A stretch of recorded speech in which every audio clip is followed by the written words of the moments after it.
Yo, well, are we live? Can I have a 5x5 before we start?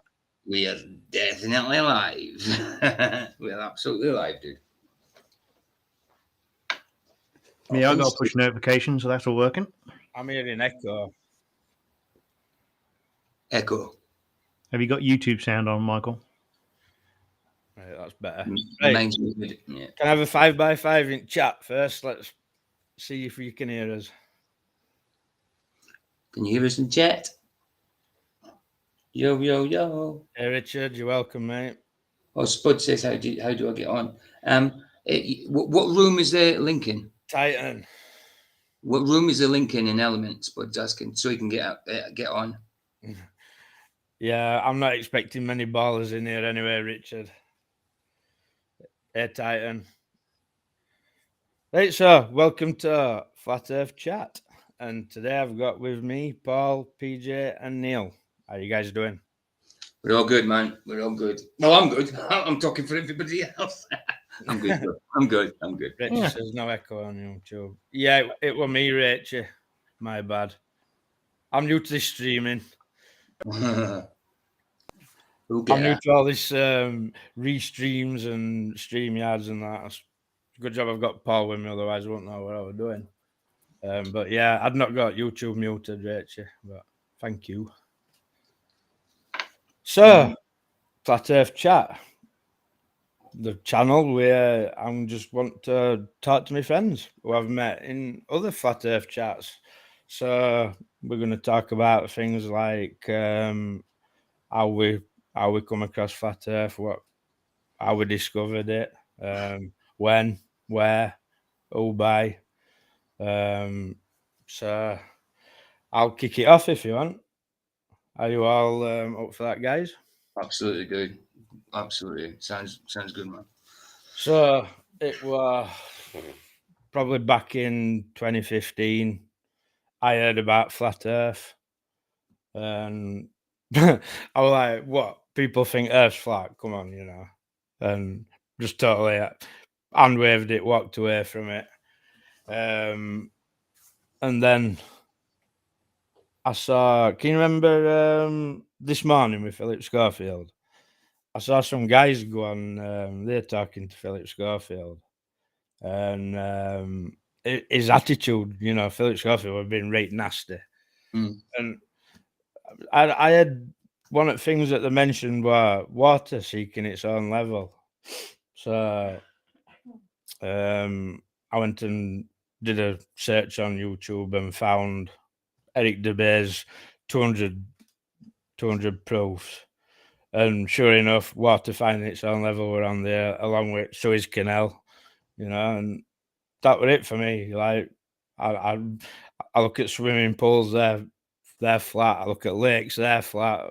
Sea's got to be the same. Do you know what I mean? Yeah, there's ripples in the surface of it, waves, but it's got to be flat. So I was sold after that. Do you know what I mean? There were none of these weeks and weeks trying to deal with me on head. It was like, yeah, Earth's flat.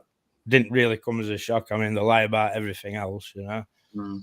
So yeah, that was me sold on it. Like, but as well as looking into Flat Earth, I was already looking up at sky and seeing chemtrails, and you know, I've always been into conspiracy. I mean, back in the day, I was into ghosts and aliens, you know, ghost adventures, ancient aliens, all that crap. So I were in that frame of mind anyway. But yeah, like I said, there was none of this mental pain and anguish, weeks and weeks trying to get being on the fence and all that business. And I just, as soon as I realised water don't curve, that was it for me. I knew Earth was flat, and that was me. So what about you, PJ? Yeah. Can I, before I go into it, can I just say, Spud, when you try to get in, it will say to you something about like adding your channels. You don't have to do that. Just go to the next option, which just says, I can't remember. It says, I can't remember the words, but it basically says dismiss that, and you'll go into it, and it'll ask you for your name, avatar, and that. Do you know what I mean? Cool. Right, here we go. Yeah, pretty much. It sounds very similar to you. Just 1 minute. Have you used StreamYard before, bud? It's exactly the same.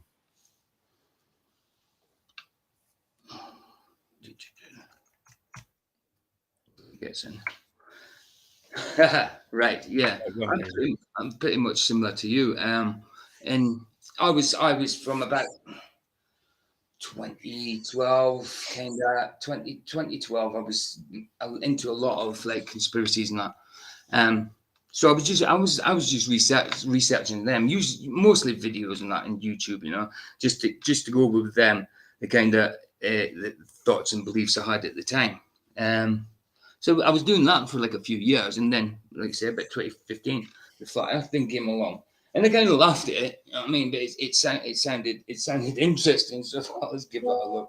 I mean, it sounded absolutely stupid when I heard it, Yeah, it does. It does at the time, because you're indoctrinated by your education system. Because if we were taught all our lives that a dog had that its tail was a fifth leg, we'd believe it. You know what I mean? We'd believe it, and that it just so happens factually it's not. It's a tail. But yeah, about that 2015 time, then I came across it, and like yourself, it was like, yeah, let's have a look anyway. I can't remember what video it was, but I know near the start it was definitely Mark Sargent, Eric DeBay, 200 proofs and all that. Do you know, I only got like a couple in. I got a couple in when I watched it, and that was it. I was sold straight away. There was none of this cognitive dissonance. It just took me back to my childhood and the questions I had as a child, just logical things. Like, we take it for granted that it's round, it's spherical. Sorry, not round, spherical. Oh, yeah, got that. I can remember, like, I think I said last night on Flats Eyes, I went in the car with my granddad, and we're driving along, and I'm like, Granddad, how come it doesn't seem like we're going round the ball? And I think he just said something like, "Oh, well, it's that big," do you know what I mean? But we know that's not the case. Like, what size of Earth, what they claim is not big, is it? But exactly. I can also remember asking about if we're on this moving ball at school, why do we stick to it? And obviously they gave me bucket argument, swinging bucket around. Yeah, that's it. Yeah, and holding everything in that. Which is stupid, really, because if they weren't at the bottom of the bucket, we'd fly off, wouldn't we? And it's crazy. But, yeah, so it brought me to my thoughts as a child. Like the logical thoughts that you just dismissed because you're taught at school.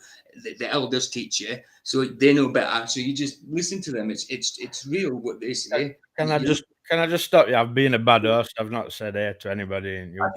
Right, go for it. I'm new to this. So we've got Moxie. Thanks for coming. Neil, you, Spud, how's it going, man? Good to see you. Richard, thanks for coming, mate. Paula, always a pleasure. Titan, get trolling that chat, mate. And what else we got? Rachel, how's it going, love? Sea Lightning, welcome, mate. And JP, how's it going, mate? Thanks for coming. What are you trying to say? Sorry, and Sergio, better than gold. Nice to see you, brother. All right, Serge. Nice to see you, man. I think that is everybody so far. If I've missed anybody, I'm sorry. Nice. Wait, right. Carry on, please. Yeah, where was I? I was being logical. That's what I was being. Illogically logical. Yeah, so it was, like I said, it brought me back to childhood. And it just brought me back to the logical thoughts I used to have, but dismissed because our teachers and our elders knew better. Do you know what I mean? You like I say, you're indoctrinated. You trust what you're taught. But then I remember being on my own and just thinking about things like God and seeing him as a judge with a stick and all that and a wig. I kind of seen him like that, and kind of the creation of the world, and it being, how did he make it round, and why did he make it round, and how does that work? It doesn't seem right that we can. What if we could? If there was land all the way around the ball, we could walk all the way around and be upside antipodal to someone that side as opposed to the other side at the other end. And it just didn't make sense as a kid. But then you were taught all these things about gravity, and you kind of put it together, and you live in a fantasy world. And it's like, it works. This is why the program you with it when you're young, you know. Hmm. As a young person, a child, you question things, Exactly right. and that's what they hit you at that time, you know. And you then learn you not to question things, you know. You're stupid questioning that, you know. That's right. Exactly. I mean, I used to think I was clever because I repeated things that were, scientific and stuff like that. Well, alleged scientific. It's pseudoscience that I know now. You know what I mean? I used to think I was clever because of that.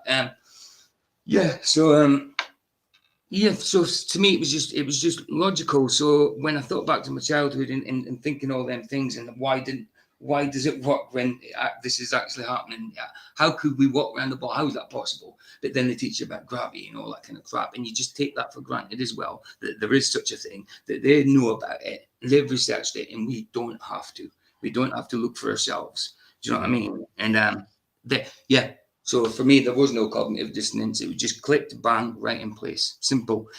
Even something as simple as the horizon, like the boats going over the alleged curve. I remember saying that to people. Yeah, you can see them going over and then they disappear eventually.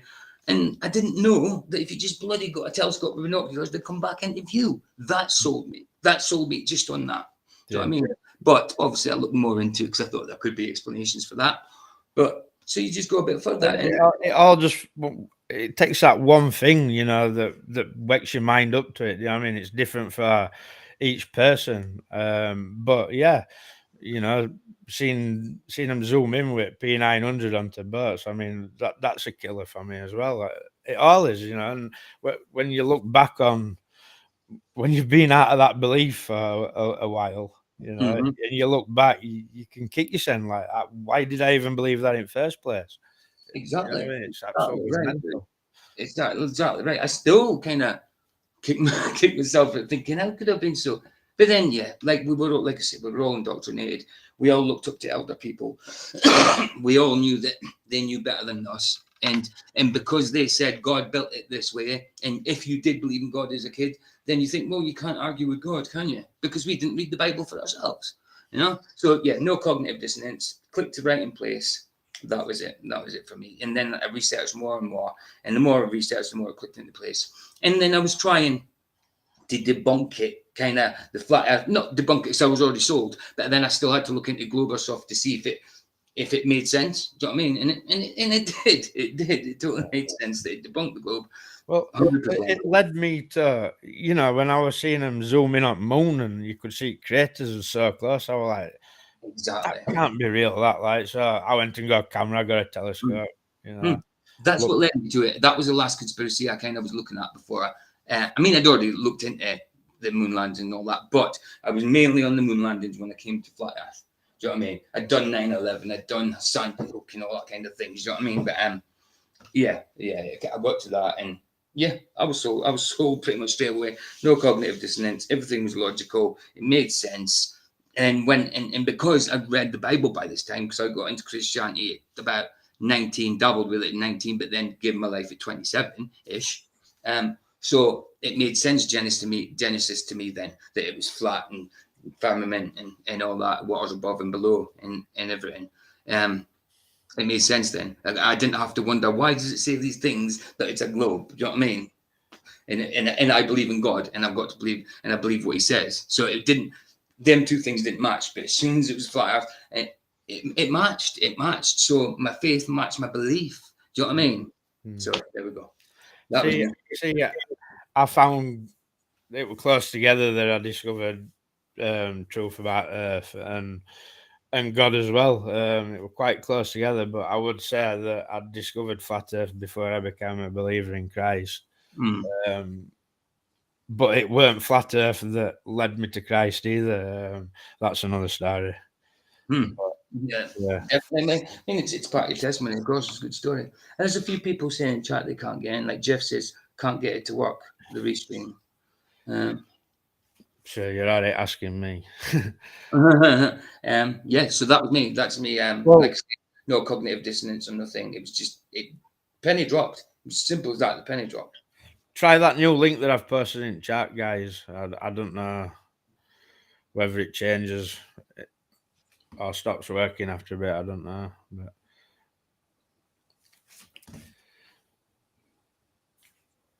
So who's this? Who we got here? Flatzoid as MRT. But Yeah, I But- do have MOT. Are you have giving- you?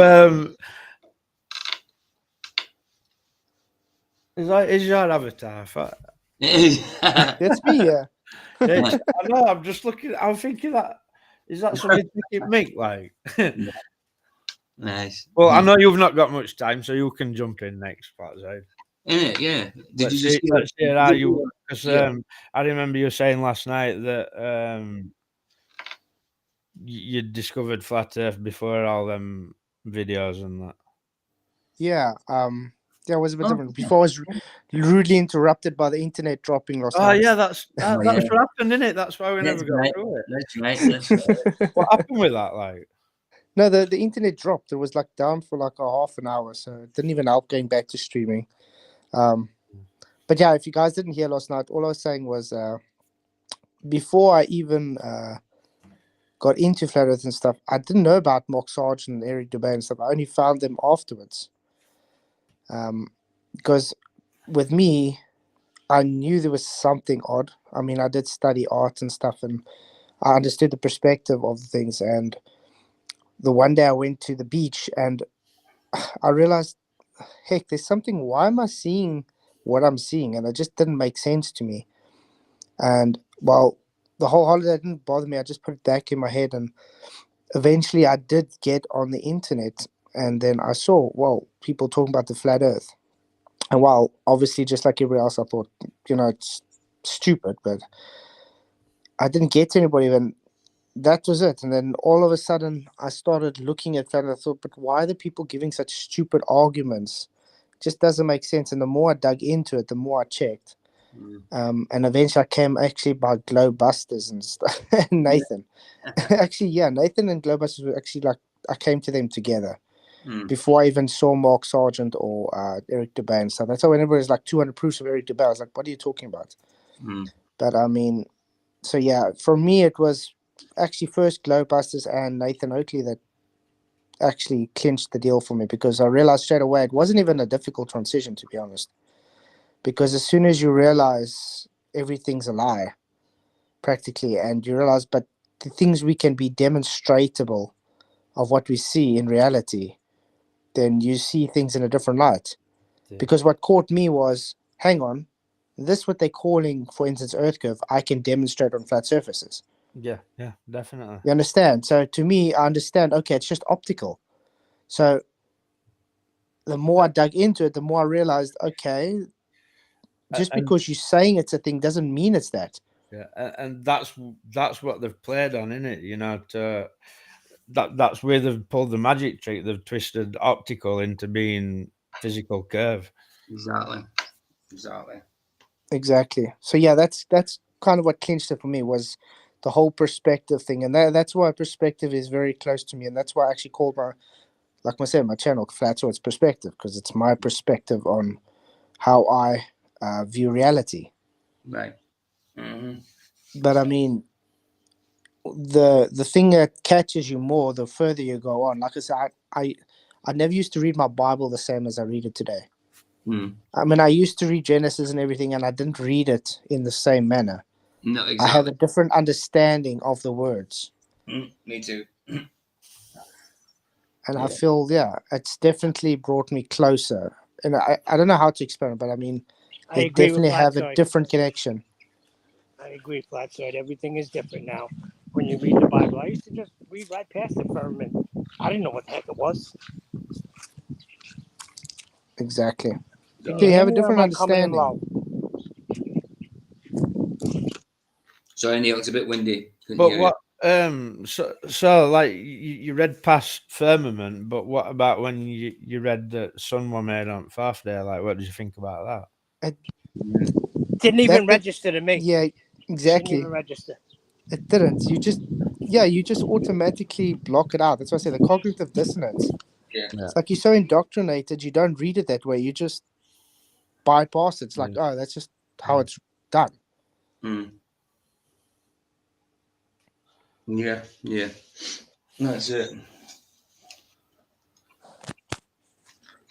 Can't get it to work. Is that you finished, Flat Right?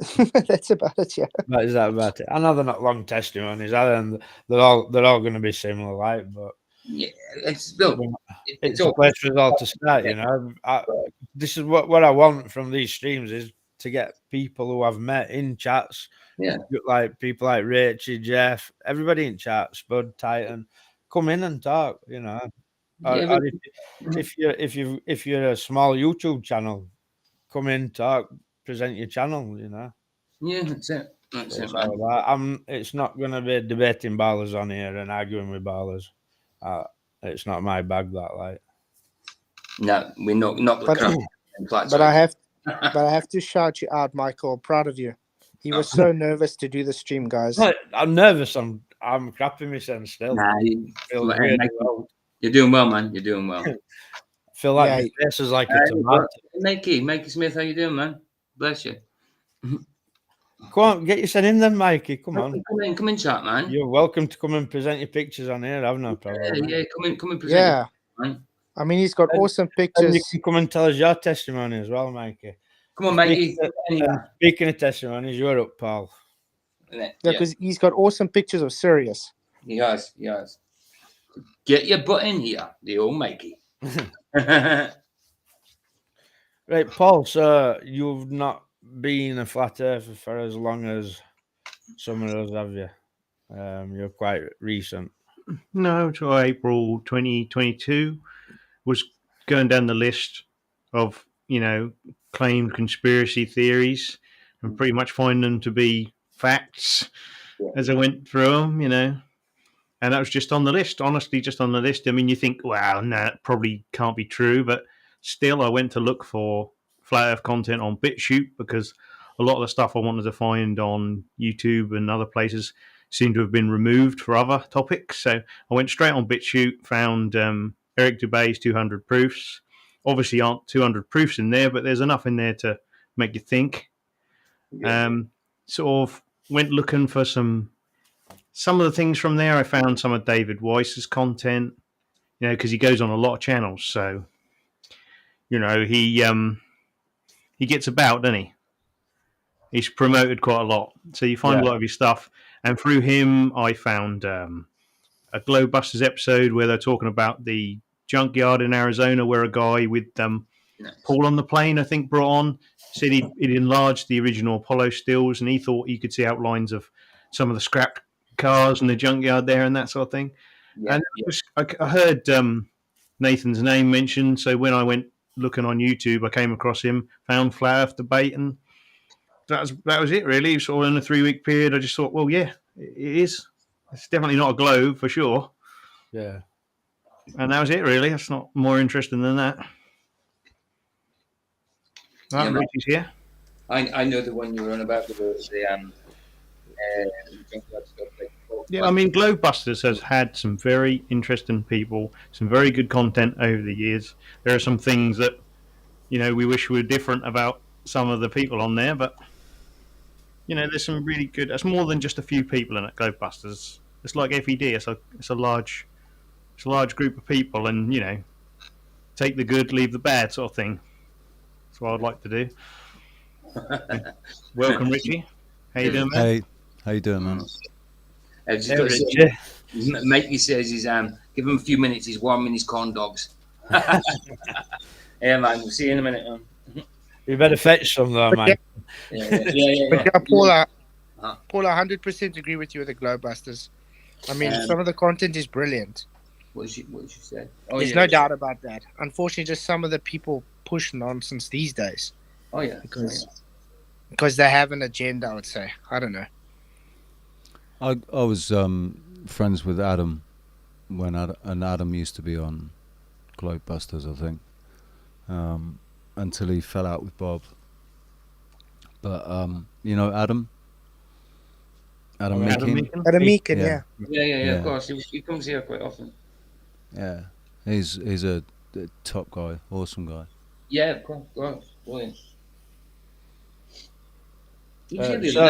Not here, and in Flatsoids, I'm thinking.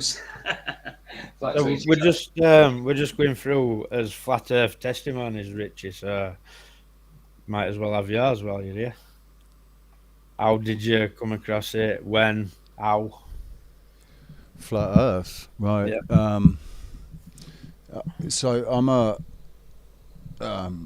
flat realmer. Like Right. it's observably flat. Yeah. Everywhere I've been on this earth, and every bit of footage that I've seen that's got a standard lens, it's observably flat. I'm really reluctant to agree with any paradigms, because I don't think anything can actually prove what this realm is exactly, and how we're, how it works here. But I'm pretty certain that there is a firmament, that we are essentially in a way quarantined here. Yeah. And I found it. So in 2009, I started noticing the chemtrails, and I started going crazy on YouTube. Not on YouTube, sorry, on Facebook. Aye. I wasn't even on YouTube until 2012. So 2009, I'm going crazy on Facebook, and I noticed on Facebook how nobody wanted to fucking know, and I was getting, it was getting seen by less and less people, and it wasn't getting the reaction or the response that I was kind of expecting from people that I knew. Yeah. And so a friend of mine said, I'd moved to Portugal, and I got contacted by a friend of mine who I hadn't spoken to for a little while, and he sent me all this information. He was like, "Hey dude, I saw you was talking about chemtrails. Here, what about this, and what about this, and what about this?" And in there was flat Earth, right? And I just went, "Oh mate, what's happened to you? Where have you been?" And I thought he'd kind of gone off, like done something, taken something that he wasn't sure quite what it was, and it had fucked his brain or something. But because I'd woken up to chemtrails didn't mean that I was ready for the shape of the Earth. And then 4 years later, in 2013, I was ready for the shape of the Earth. And then 4 years later, I think we're getting an echo back. Yeah. It's Mikey, Are we? might be you. Can you mute, mate, please? I'll Yeah. mute YouTube or something. Hey, Mikey. Yeah, sorry, that was me, I think. And hey I'm you, to Mikey. everyone else as well. So yeah, 2013, I was in a really bad state mentally, emotionally, and I researching, looking into Buddhism. As trying to fucking find happiness, man. So looking into Buddhism, and really quickly, really early on in the book, there was a reference to Nibiru, and I was like, what the fuck is that? And so I just went onto Google and I looked it up, and then that was it. That was the first rabbit hole. Yeah. And once it was really quickly within a like doing 18 hours a day on the internet, just sat there watching documentary after documentary and reading papers and reading, for hours and hours. After a couple of weeks, I had already realised, I was like, they're lying about everything, man. They're telling some real fucking whoppers. Yeah. So what else are they lying about? Maybe I'll take a look at this flat Earth stuff. And I watched the Eric DeBay 200 Proofs, and I watched Richie from Boston, and I watched Jeranism, Russian vids. It's like back then you were, YouTube had off you them channels, you know what I mean? They just pop up for you when you typed out in. Yeah, back then it wasn't so censored, and then in 2017 I decided to put my oar in and start creating. Yeah. And in 2018 it became it was apparent very quickly that they were censoring anything that was related to flat Earth. If you put that term in, flat Earth, and it was like, right, so flat Earth has become a weaponized weaponized term now, because if you mention it with people, people use it as a derogatory term. Oh, you're a flat earther. It's a derogatory term for people, and then they go and the Flat Earth Society comes out with that fucking ridiculous theory that just makes does make flat earthers look like idiots. If all flat earthers believe that's how it works, then Yeah, exactly. Can you hear me now? Is that Jeff? Yeah. We finally managed to get in, dude. Oh, it worked in Chrome. Nice. Yeah. Yeah, that's what I've got in Chrome. It You works. see that thing, like things like Chrome, because they want you to use Chrome, Yeah. Brave's doing well. Brave's doing well. It used to be a bit funny with Restream and with StreamYard, but they've caught up now. Brave have kind of caught up. I'm on Brave, and I don't really have many problems with it. I've got it, but I've never used it. Oh, you don't ever watch any adverts on. You watch YouTube, no adverts, no adverts. I need to remember that. one. It's good to see such a full. It's good to see such a full panel tonight. It's actually full. I mean, we can only get 10 in, can't we? Can we only get 10 in, Michael? Yeah, 10. We can only get 10 in, can't we? 10 So that's guests, I think 15 in it, Paul. 15. Okay. Got you. We can have 10 guests, so I guess that means 12 because there's 2 of us. So. Right. That's true. Well, that's true. Well, I got to drop anyway, so it's nice being here. Well, thanks for coming. I know it was a day off, but thanks for coming. Nice one, bro. Anytime. I'm proud of you, man.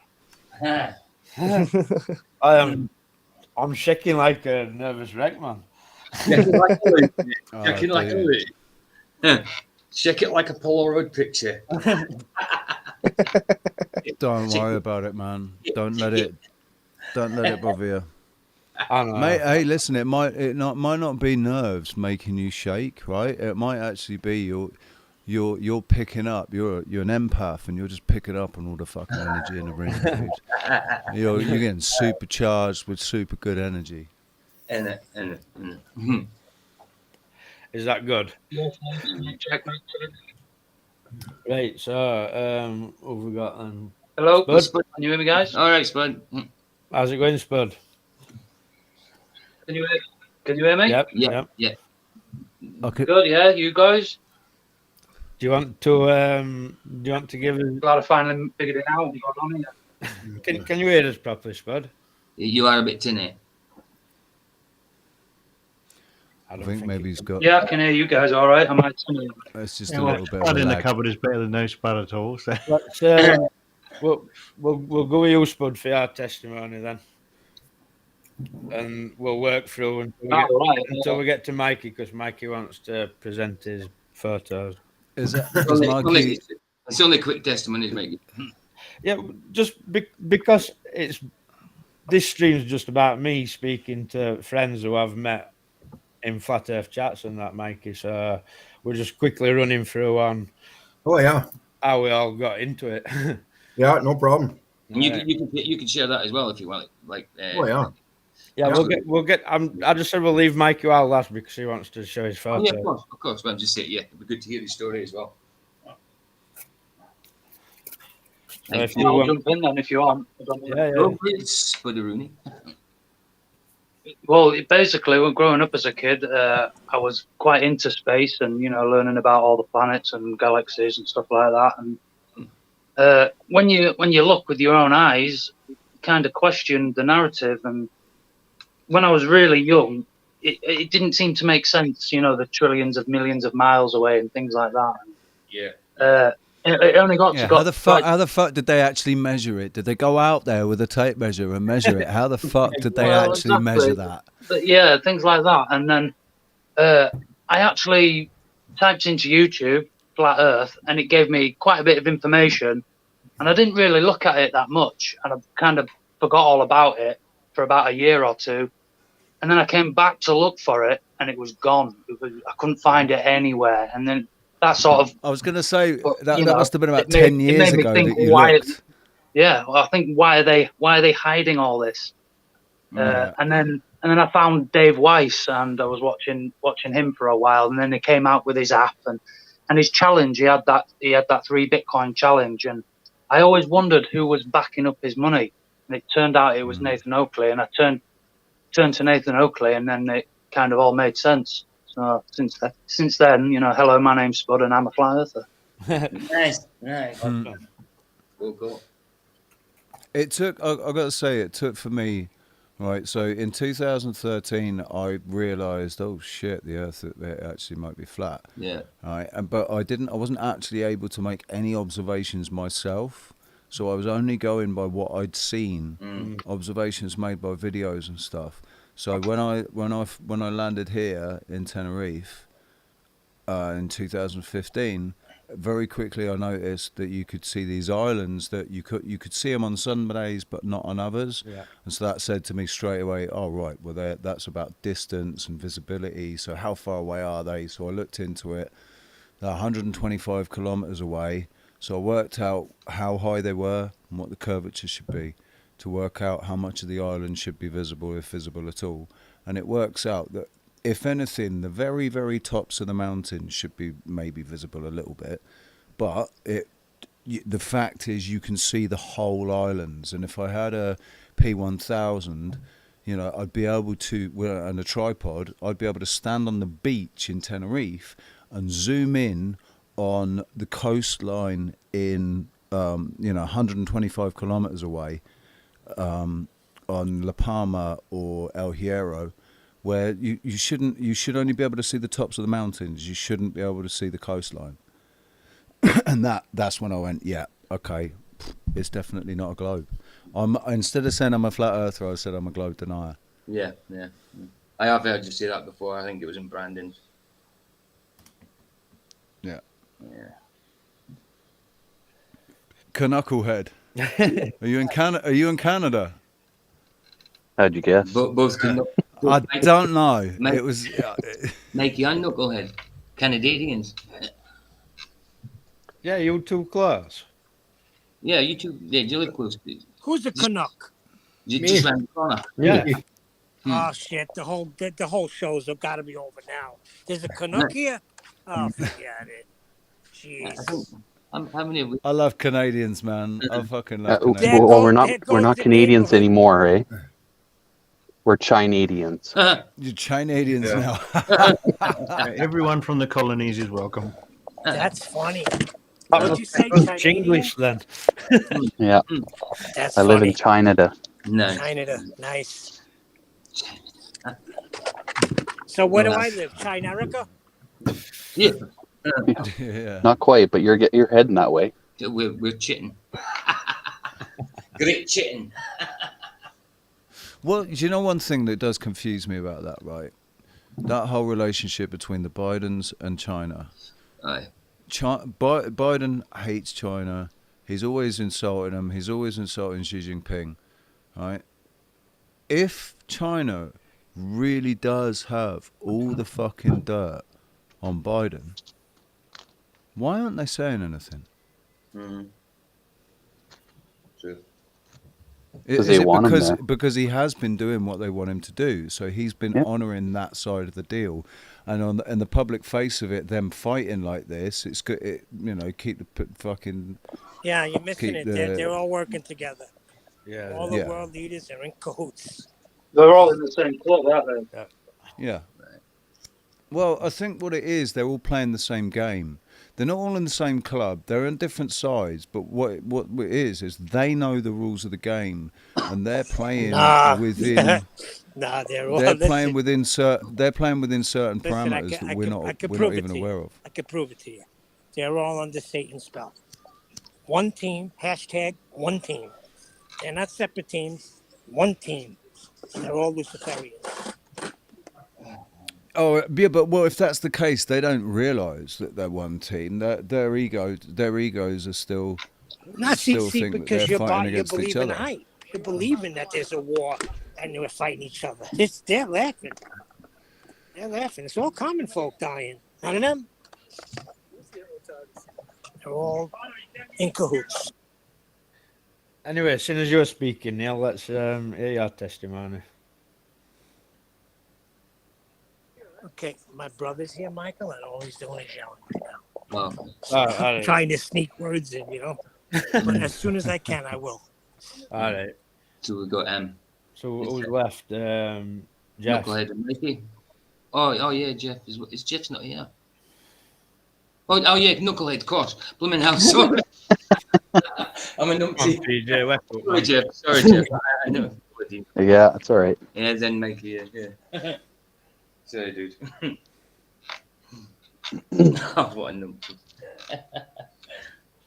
So when did you discover that you'd been lied to? Oh, I always knew. You always knew. Yeah, because like a lot of times I found myself like asking questions all through school, and my teachers didn't have the answers, and I go, "Oh, teachers are dumb, right?" So, Yeah. and just discovered things on my own, but I didn't really know that there was many others out there until probably about 7 years ago, and then I started realizing, oh, hey, there's other people that do think this way. So, and I just kind of made it more well known, because whenever I talked about that kind of stuff, it was like I'm in like crazy. So The way the people's eye, it's the same sort of thing as the people's eyes glazed over. They just yep, pretty much. And then they go. But the thing is, though, right? So I've still got my memory of 2009 when my mate tried to introduce me to it. Sent me this 200 plus flat Earth video by Eric DeBay, and I didn't even look at it. I was just like, flat Earth video, mate. What the fuck happened to you? Have you been injecting something like battery fluid or something? What the fuck's going on? And I didn't speak to him for 4 years. And then in 2013, when I wandered into the rabbit holes and was like, oh fuck, I actually phoned him up and said, dude, I'm really sorry, man. I did actually do that. I phoned him up and apologised, and we started talking again. And he lives in a caravan now, I think. Separated from his missus, he's lost his children, and everybody thinks he's crazy. But the thing is, Richard, when you actually look into it honestly, you can't deny it, can you? Do you know what I mean? No, that was the thing about watching that Eric DeBay Flat Earth, 200 Flat Earths, right? Yeah. Flat Earth proofs. I sat there, and it was like every single video that I watched, I couldn't disagree with anything. I'm sat there, like agreeing with everything, and then at the end of the video, go, nah, fuck off, no. And it's I like got met with it's a lot like of every anger. other. It's like so many other flat earthers, though. I started off, I thought, well, no, this will be easy to debunk. I'll just find some photos. There's loads of photos online. And then you look, and there's not loads of photos online. There's, there's these fucking stupid CGI pictures that they put up where the shape, the size and the shape of the fucking continents changes depending on what when it was that they took the picture. What the political climate was when they took the picture. What their mood was. Well, they made Africa look. They made South Africa look smaller. They made Africa look smaller. They make China and Russia look smaller. I think and then they did the blue marble, didn't they? The blue marble was what really brought people's attention to it, and then writing sex on the fucking in the clouds. Yeah, I know, that's crazy, isn't it? What do you think that was? Do you think that was the fucking cheek of a programmer You know, somebody that was just doing this. Oh God, what are you doing? Yeah, I'm doing these clouds for this globe Similar, thing, man. similar kind of mentality that like puts stuff like that in kids' programs. You know, it's like I a was going to sick, say it's like a homage to it- Walt Disney, isn't it? You yeah, know, like Walt Disney used to sick, put all that kind of twisted, stuff in his cartoons. So it's like a sick, twisted, laughing at you type thing. I mean, Well, have a good one, guys. I got to head out here because I'm at work. So all right. Well, you guys take care. God bless. thanks for coming. Have a good one, man. All right, man. Much love. See you later, Jeff. Have a good day, hey. Yeah, you too. Bless you. I still need to work on my Canadian accent. Richie, I hope you don't mind, but can you just chill on F bombs? Because got a few Christians in chat, and Oh, yeah, sorry. I mean, I'm a Do- Christian myself. It don't.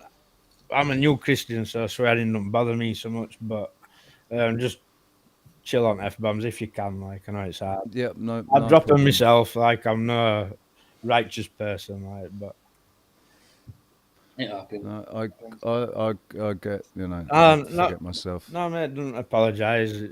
Michael, I'm going to have to jump out. Everything's well choppy, mate. So I'm going to jump into YouTube chat. All right, it's All right, good. No worries, mate. man. All right. You need to get us in a computer, pal. Yeah, no worries. Right. Right. Mikey, Take it easy. Yeah, man. yeah. how's it going, brother? Pretty good, man. Cool, Good to cool. see you, dude. Good to see you. Seeing that people don't like the F bomb, I'll just maintain my good language. Well, you No, know, you got to keep No, but- everybody happy. You know, it's not fair if it offends some people. I mean, Yeah. Not I, make a change in, Mike. Yeah. I'm really trying. I'm really trying in my life not to use that kind of language myself. Oh, I hear you, man. But Yeah. it does slip out, you know. Oh, And of course. Me too. Me too. what can you do? But like I said, I've been swearing all my life, you know, and it don't bother me that much. But some people aren't, you know. So just try and keep, you know, if Well, you say them, you say them. Do you know what I mean? But you know, Just try and try catch. not to overly. Yeah. Just overly catch. use it. That's it.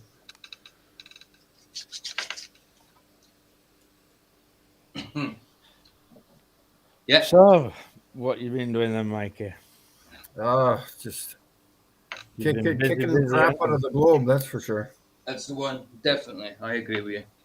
Yeah, it's not hard to do that. It's you just go out and observe your natural reality. So it's I don't know where these globies are coming from, but So, yeah, go ahead.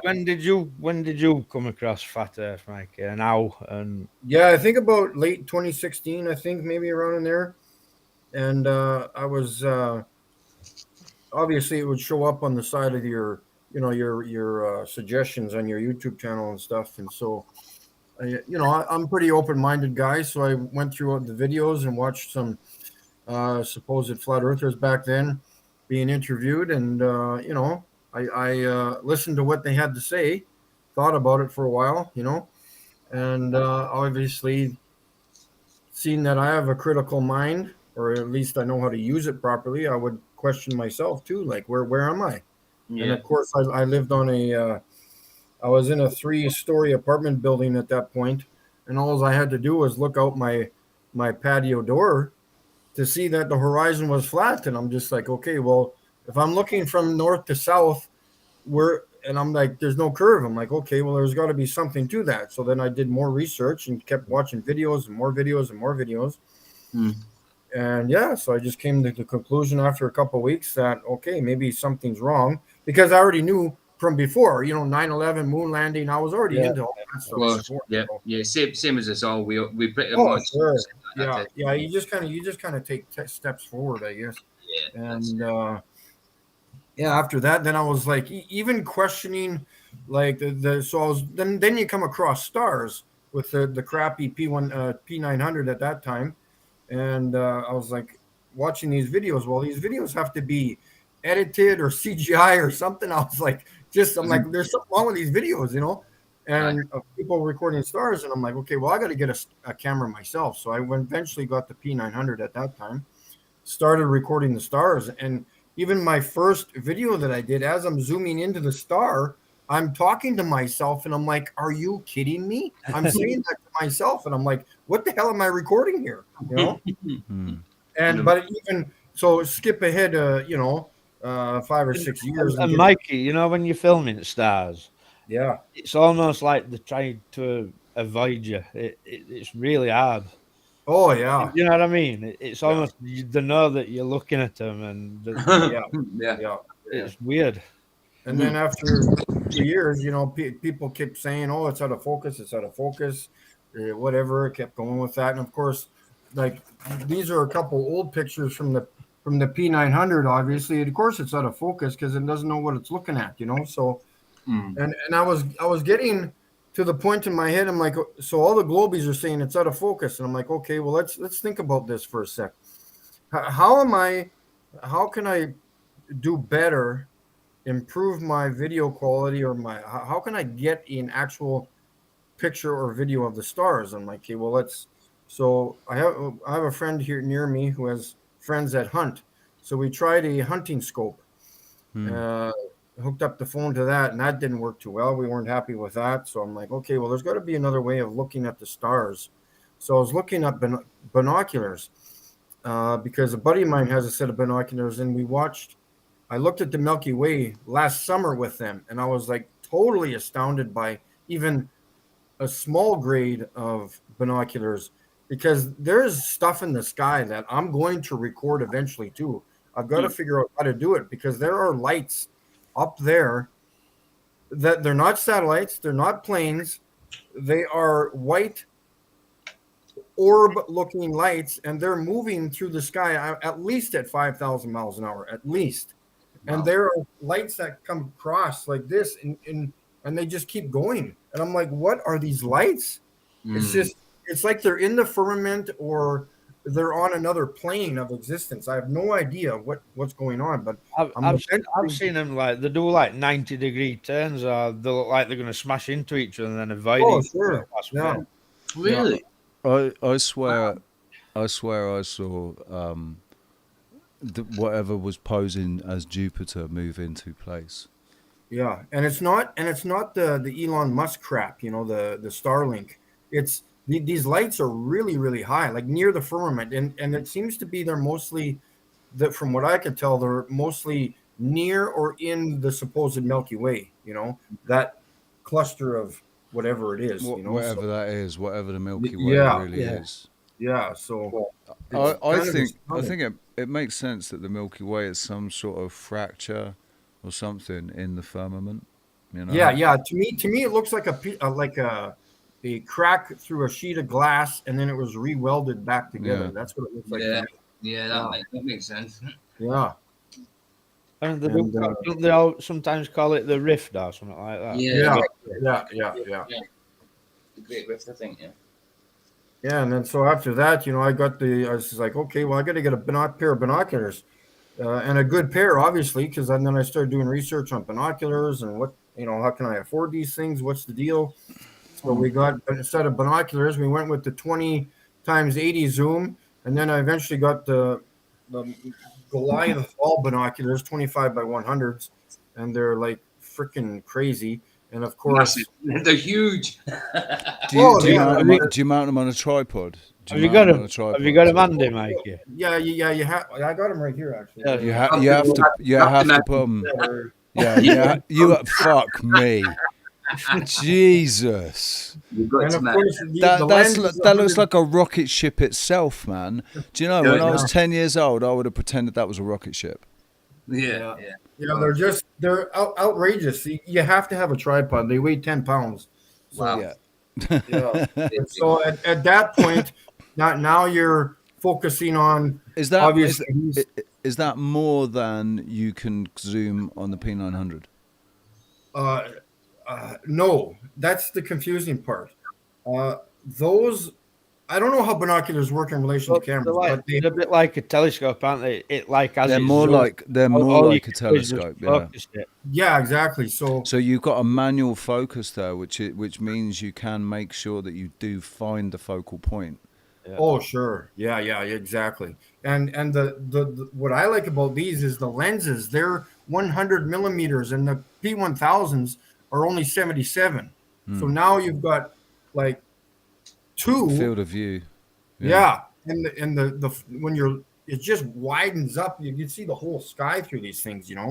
and it's just absolutely amazing. And when you hook up your phone, so you can see, like, it's very, very tiny. It's still a tiny light, but that's why I hook my phone up to the binoculars and then zoom in, pinch to zoom when you're recording on the phone, and it just brings it right closer to you, and I don't know how truthful I can get with binoculars, because you're literally seeing.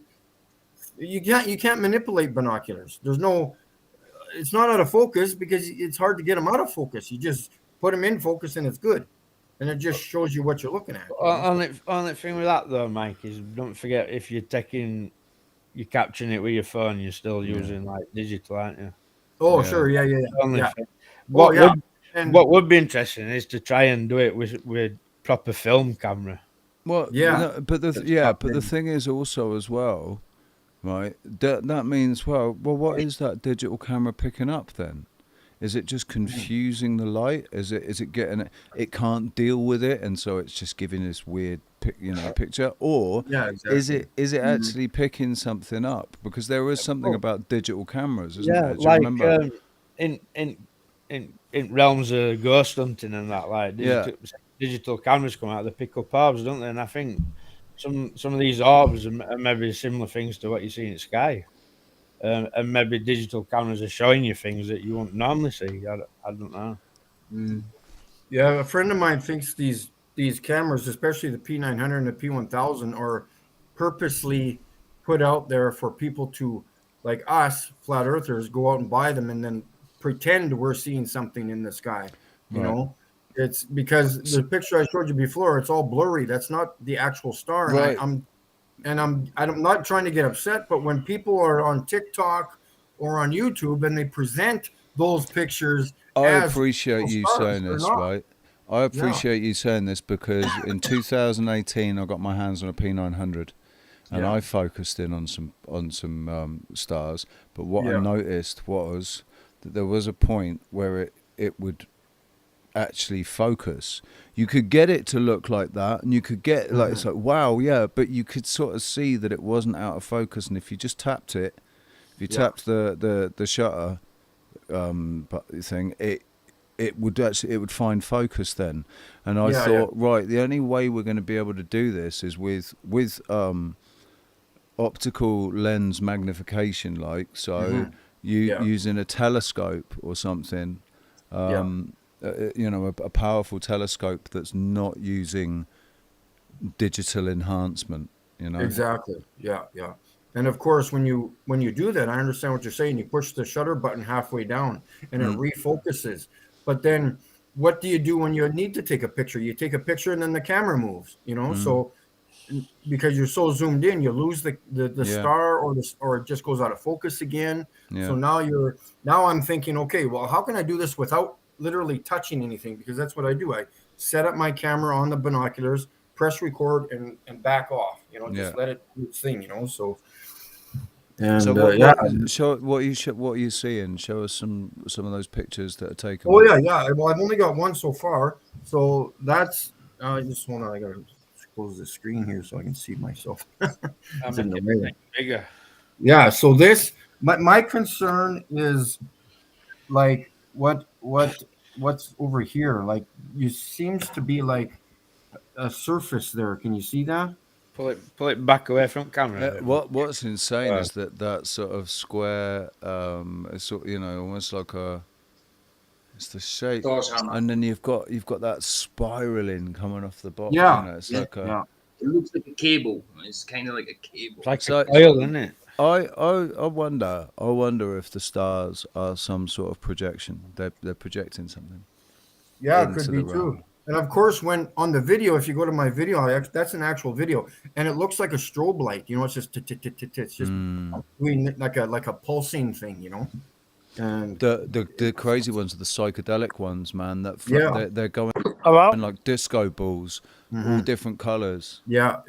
And again, like when Orion's belt is viewable in the sky, I can confirm already that all the big stars in the sky look exactly like that. I just got to get them in a clear night, which is very hard to do because I recorded Sirius like 5 or 6 times before this, and it just came out as a blur. But still, you can see it a lot better than through a P1000. But it's I can confirm that all big stars look like that. So all the stars, yeah. Do you know what I think is what I found really strange, right? Is Venus. So Venus is either the evening star or the morning star. Yeah.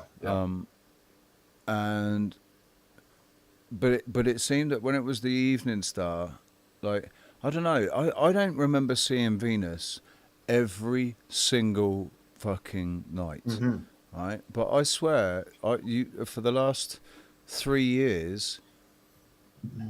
Venus, it's visible pretty much every single night. Yeah. And I've seen all these different conjunctions and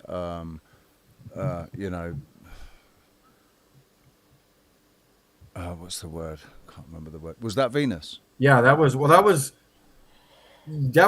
as clear as I can get it. Yeah, it looks like a hard-boiled egg cut open. Because Venus is the brightest star in the sky. Yeah. Now, and it's insanely bright. It's like it's so bright. It just looks like it's not miles away. It's right there. Oh yeah, it looks like a street lamp. It's there in daylight as well. Yeah, bright as out. Yeah, not in the middle of the day, but certainly sort of in the evening at dusk when the sun's coming down, and particularly when the sun's just gone below just gone far enough away to look like it's gone below the horizon. Yeah. It's just as it's really bright. It gets brighter as the night goes on, but yeah, it is really fucking bright, man. Yeah. There's actually I came across a video on YouTube too. There was or maybe it was TikTok. There's a guy that actually recorded. I can't remember which planet it was, if it was Jupiter or Saturn, in the daytime, like literally in bright daylight. He zoomed in on the planet. Yeah. Wow, that's good, man. Well, I'd say Jupiter's the second brightest, so it'll go Venus, Jupiter, then Sirius. Yeah. Mars has been visible a lot. Not so much over the last few months, but there was a time last year when Mars, Saturn, Jupiter, and Venus just kept going into these, these conjunctions and what's the other word? That the stars go in. They go in just in line where they're in line. They're not necessarily in conjunction. I know what you mean. I can't think of words though. I'm terrible with thinking of words.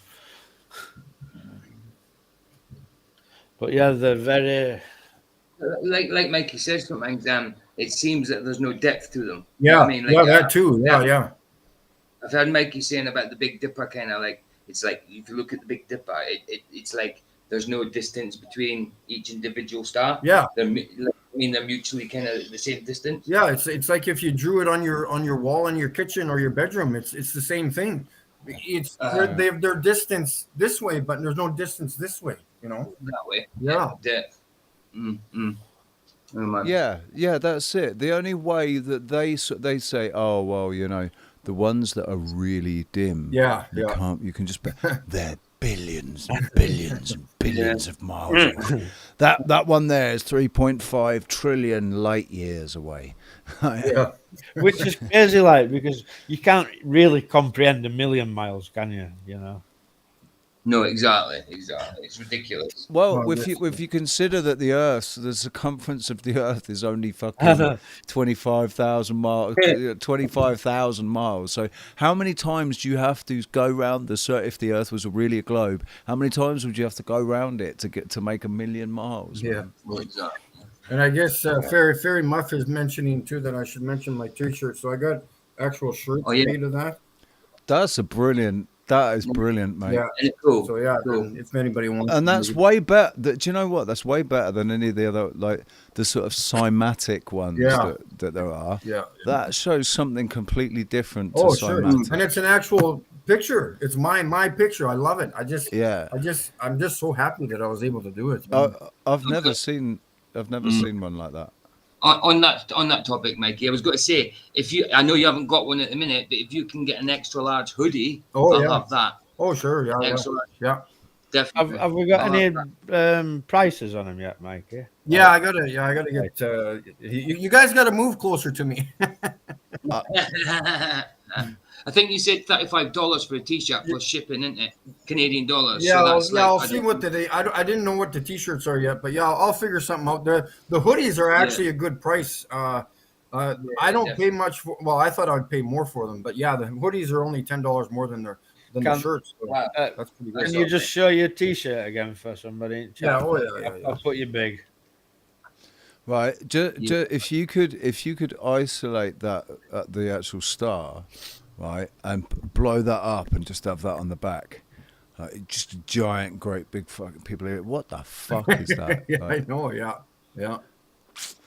what star is it? Is that Sirius, or that's Sirius? or how do you ever? And the funny thing is, you look up Sirius Radio, it looks almost like this. The things right here almost look like Sirius Radio logo. I swear that's like a spiral. Yeah, I think it's a coil spiral, or I don't know what it is, but yeah. Well, I mean, I wonder if it's like electrical cables. it's definitely some sort of coil, man. It's like a it's intriguing without a doubt. I want to see more. I definitely want to. I don't want to see more.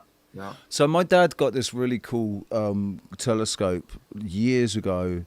He got this really cool telescope that you could program into the computer, and then you could tell it what what to look at, and it would find it and look at it for you. You can buy some pretty powerful telescopes, can't you? But they cost a lot. Yeah. Yeah, and then what's going through those programs? Are you actually? To me, I think it's a film strip or something. They're falsifying something there. Well, I don't know what it is. I don't know. Well, so I looked at we looked at the moon. We looked at the moon together, and it wasn't actually much different to the P900. Exactly. When I looked at the moon through the P900, sure.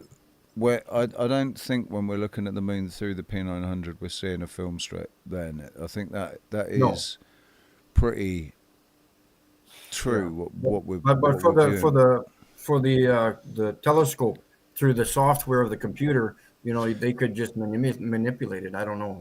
It's exactly. To find, and you say, "Oh, I want to find the Pleiades," and so it goes and it moves around and says, "Oh yeah," and it's looking at the Pleiades now. But what it's showing you is something that's already loaded into the the program. Some of them proper astrophotography telescopes they use. You can disconnect them from track. It's only the tracker that's, the thing's just a scope that you can take away. So that there's no interscope. So I wouldn't imagine that a star tracking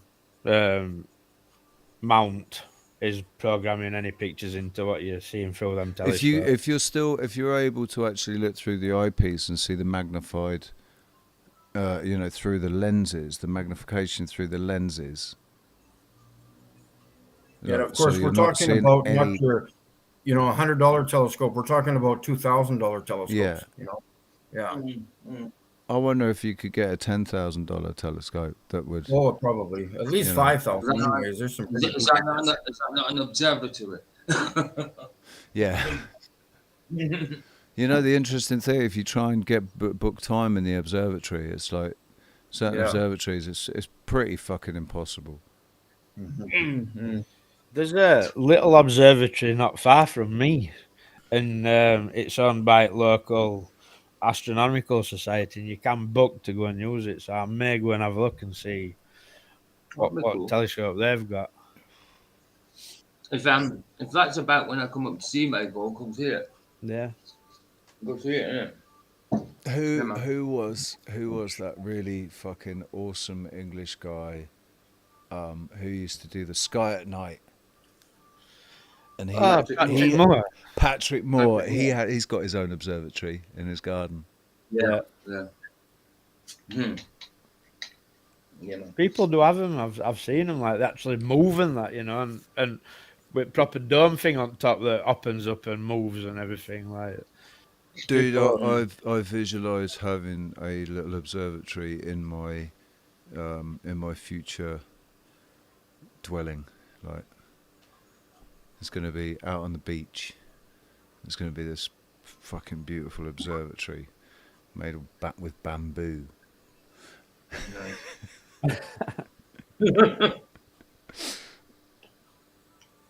Mental. Mickey? What about Richie? Mikey did a laser test, didn't you, Mikey, along railway? The moon one. Yeah. Oh no! What was it, Mikey? 50 mile. Oh, Your laser. yeah, the laser. Yeah. That's Did pretty on cool. railway tracks, Richie, over land. Yeah, Yeah. it was. What was it? It was 30. It was 20. Well, I went back twice. I think I did 30 miles at one point, so that would have been 50 kilometers. Yeah. Yeah. Right. That's When you said laser, I thought you were on about the moon one, Michael. Nah. Oh, yeah, that one too. Yeah. The when we point, my buddy has the same laser as me, so we pointed his laser at the moon, and the dark side of the moon actually lit up blue, like the moon was blue. right. Yeah.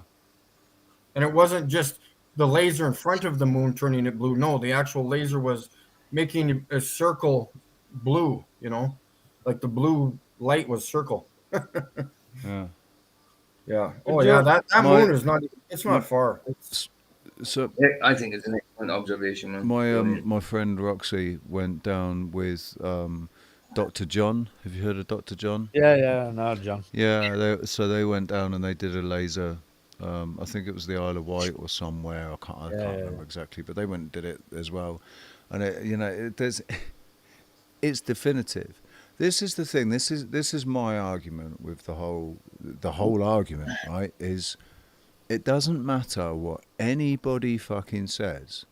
They set the parameters. They set the circumference of the Earth. They've depicted it as nothing but a perfect circle. So the law of gravity is an absolute definite thing that should exist.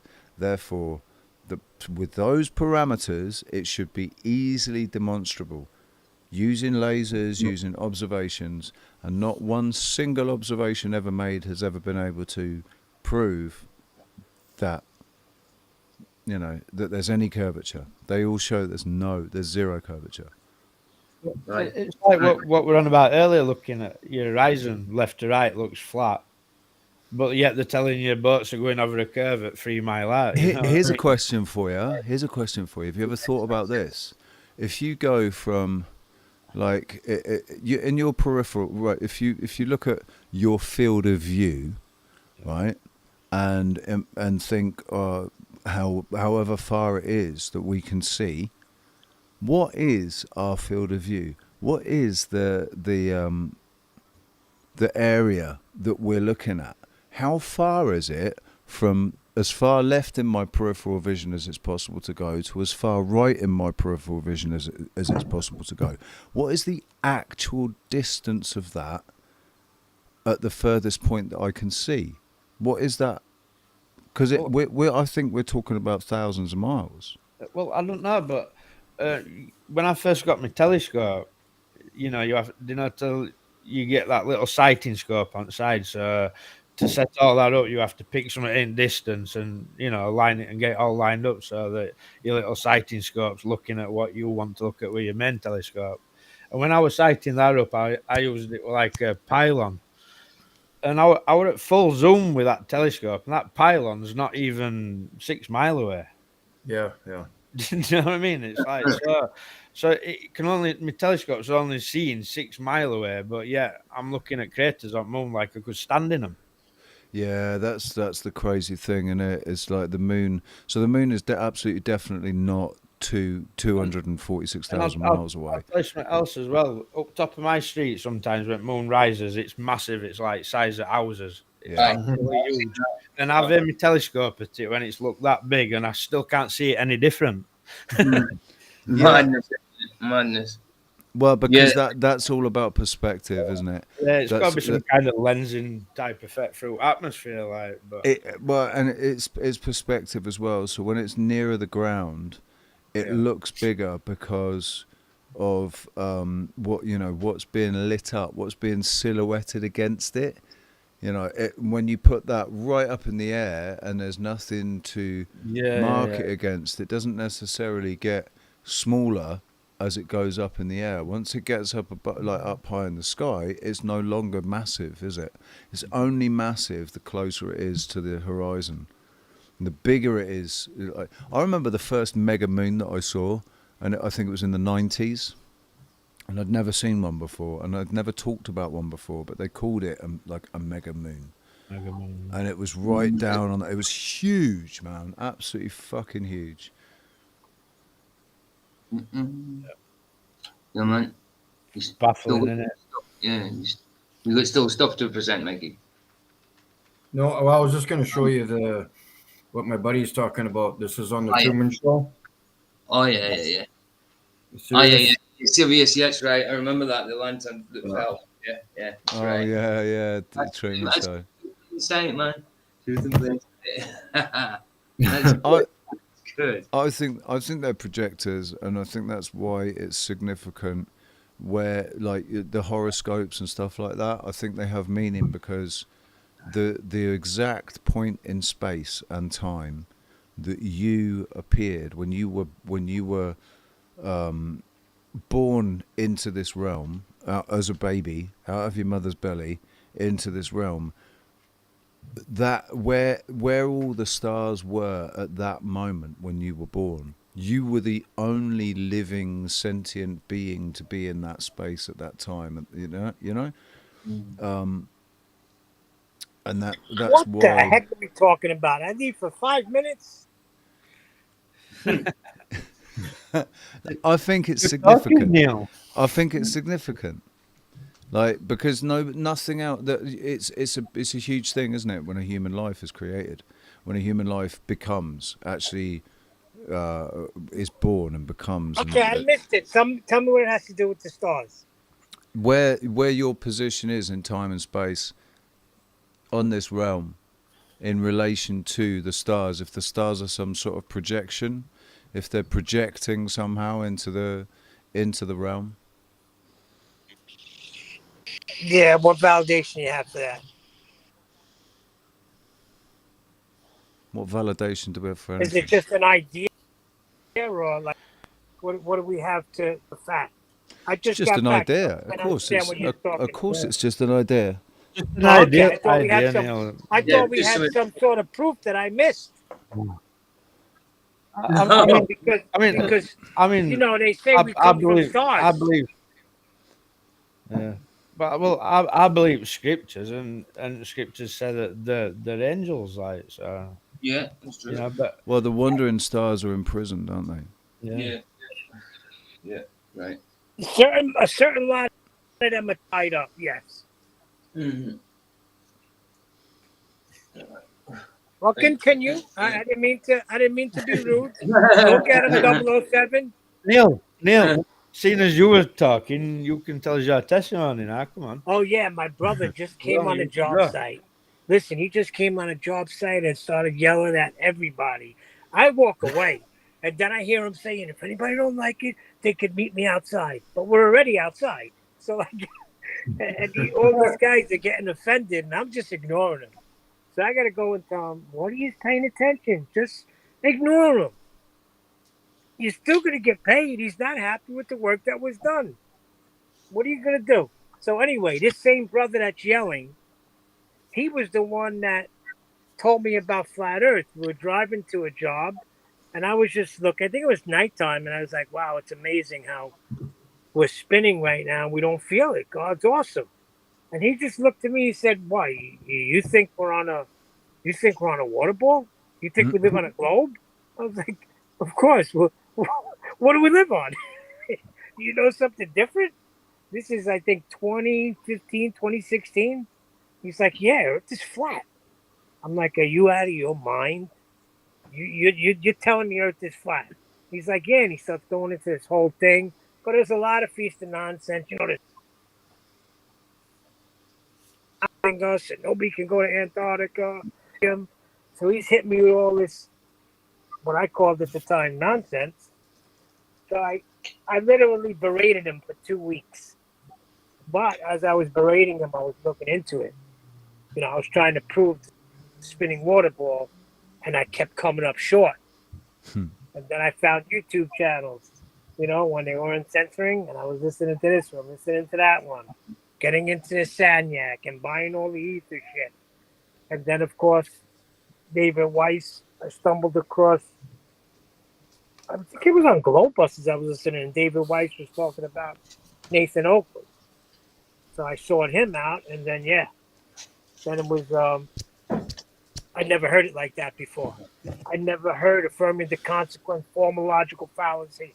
I never heard freaking the scientific method. So I was blown away, totally blown away.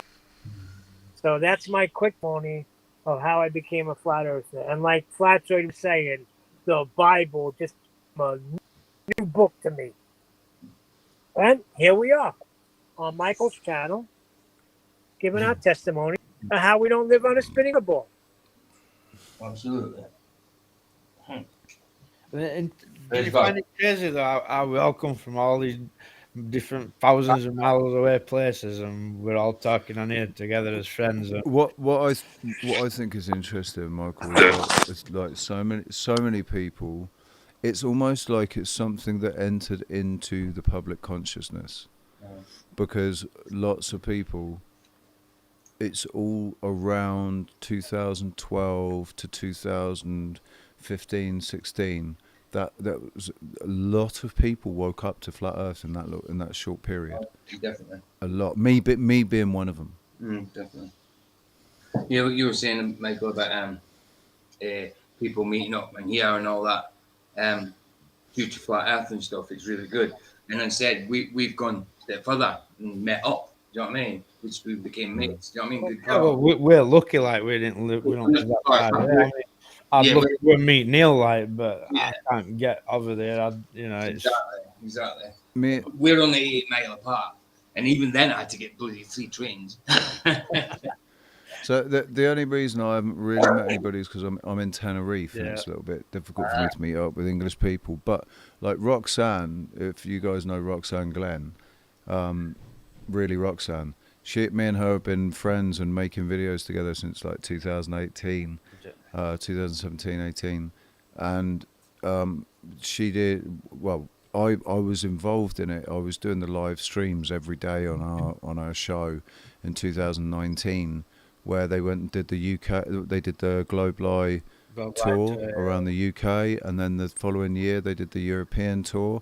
And then we were talking about doing another tour in America in 2020. I can't hear. And then fucking. You right, Neil? Is anybody else having a hard time hearing but me? No, we're fine. I can hear. Yeah, it must be you, Neil. All right, ignore me. And and 2020 we were talking about doing either another European tour or doing an American tour, and COVID happened. And the tours did really well, man. Like the European tour, they went to, I don't know, 100 and something different cities all across Europe, Eastern Europe. Like they went everywhere, man. They went to fucking Turkey and Russia and like Ukraine. They went all over the place, and everywhere they went, they had really good results. You know, people were really there were a lot. People are more interested in Europe than they are in the UK, I think. Yeah. There's not so many trolls. Yeah. The UK is absolutely. You go out doing street activism in the UK, and you guarantee you'll get a troll. Oh, yeah. Spud said, Michael, he's coming back next time. You know what I mean? So he's liking it. Oh, good. Nice one, Spud. Nice one. Well, you could come up here, and it's not far for us to then get a train to meet Spud in York. That's right. Yeah, we can go and meet Spud. Yeah, definitely. I'm coming in the next couple of months anyway. And you could all get a cheap flight deal out to Tenerife and come and make some amazing observations of El Hierro and La Palma, 125 kilometers away. Let me get back. Richie, can I fly from England to Tenerife without being jabbed up? Yes, you can now. You can now. Good. Yeah, they've dropped all the mandates now. I was going to say, I ain't getting on no plane for a jab, like. I ain't getting no plane. No plane. Give me no jab, fool. I ain't drinking no milk, fool. Yeah, man. I ain't drink no milk. Pity the fool. Oh yeah, Mikey. Nice one for that little short video you did for me. I didn't know.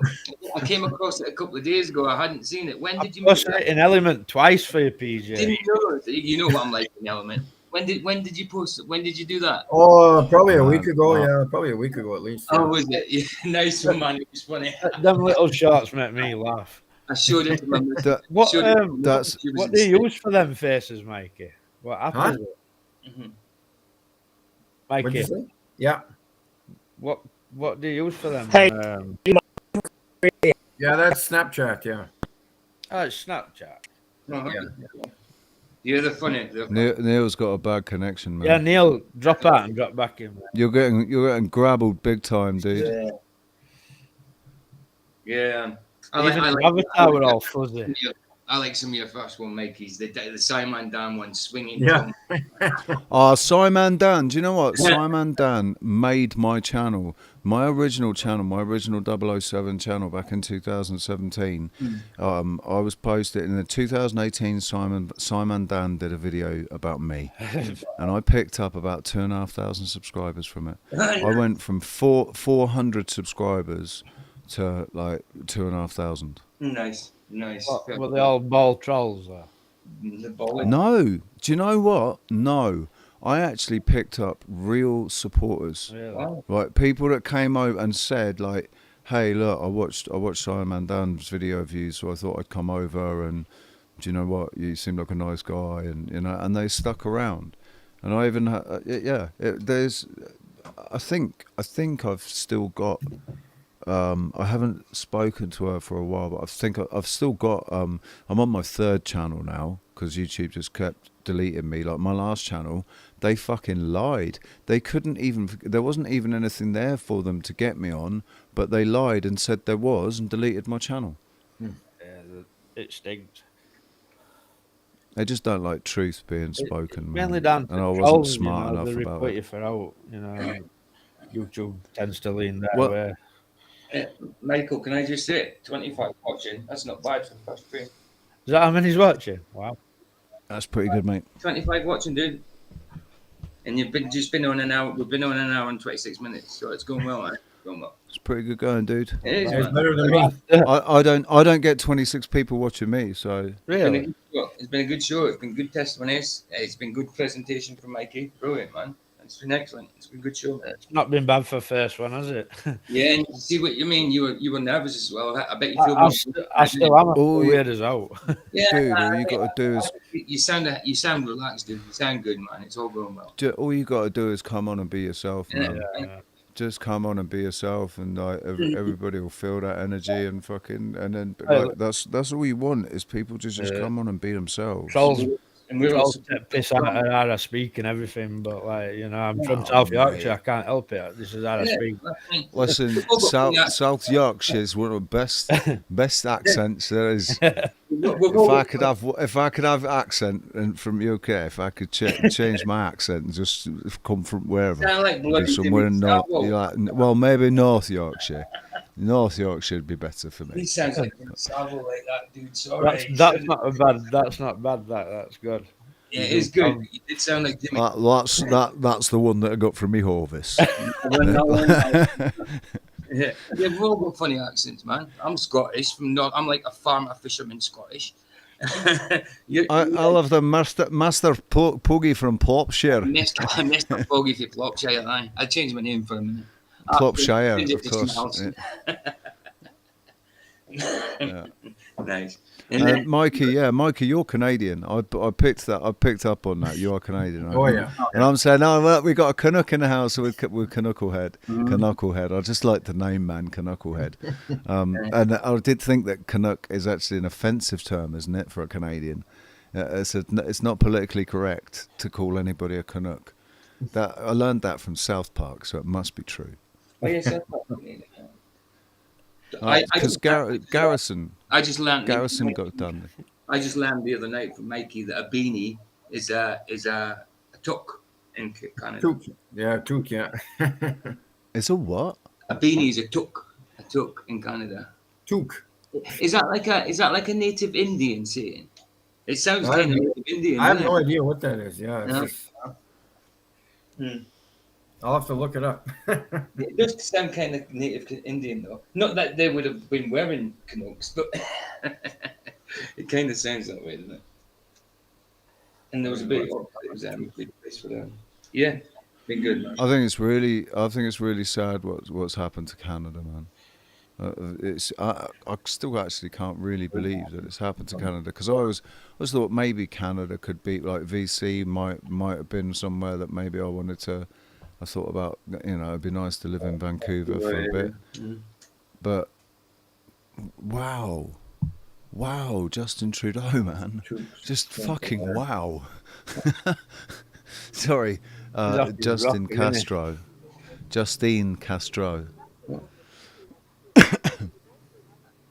Where did toques come from? I just want to say, just JP, thanks for kind words, mate. Really appreciate it. Yeah, absolutely, man. It's been good. It's good. I'm saying it's been good. It's still good. I mean, look, you get people with the first streams that are only they've got one person watching, and that's their pal. You know what I mean? So it's done well. It's done really well, man. Next week it'll grow. It's not like if it were just me talking on my own, probably nobody would be watching live, but you guys are here, so. Dude, I do my coffee time. I do my coffee time streams, and if nobody gets up onto the panel and it joins me to talk to me, then we just listen to Alan Watts, because I'm not going to sit there talking to nobody. I know I'm talking to people, but really, you're not, are you? You're really, not, you're sat in your room talking to your fucking computer.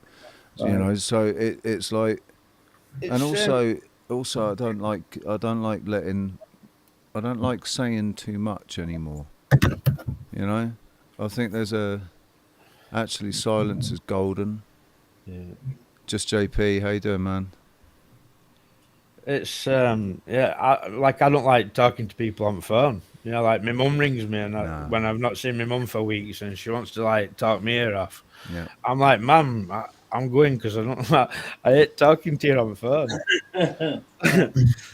Do you know, I normally hate talking to people on the phone as well, right? But that's one of the things about like all the people that joined my Magic Treehouse and came into my Signal group.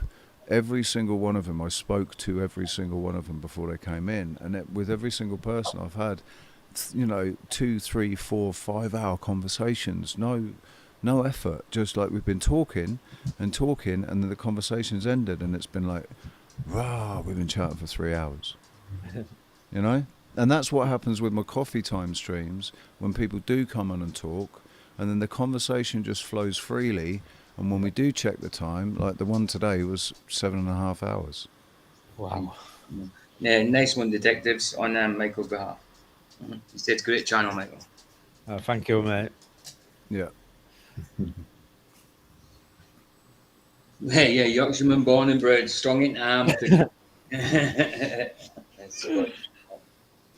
you know what, right? When I lived in Berkshire, and they used to say in Berkshire born and Berkshire bred, strong in the arm and thick in the head. I think it's one of those ones that just apply. It'll be Dublin born and Dublin bred. Where I grew up, Richie, a town called Brampton Baylor, and then a little bit further down it became Cottonwood, and Cottonwood collieries where miners' strike started in the 80s, and a lot of my friends at school and that their dads were all on picket line and stuff like that. I were on an infant school, like 4 or 5 year old, but back in the Maggie Thatcher, Arthur Scargill days. My mum would be walking me down to infant school, and police would be on horses and battering all mine and rioting. That, you know what I mean? Yeah. From seeing that, I always knew that there was something wrong with government. How so? Do you mind if you don't mind me asking? How old are you, Michael? I'm 44. You're 44. Yeah. I'm 46 in September. Yeah, I've just turned So 47. I Yeah, can remember. I remember that. I remember the Arthur Scargill days, like the Maggie Thatcher, the fucking riot, the protests. yeah, it is right, isn't that? Yeah, I remember it. I mean, But like, knowing what we know, listen, knowing what we know about agents provocateurs now, if we apply that back to those days, how many of those people protesting were actually violent? You know, Yeah, how much true. of that was instigated? How much of it was Of course. agent provocateurs? Of course, exactly right.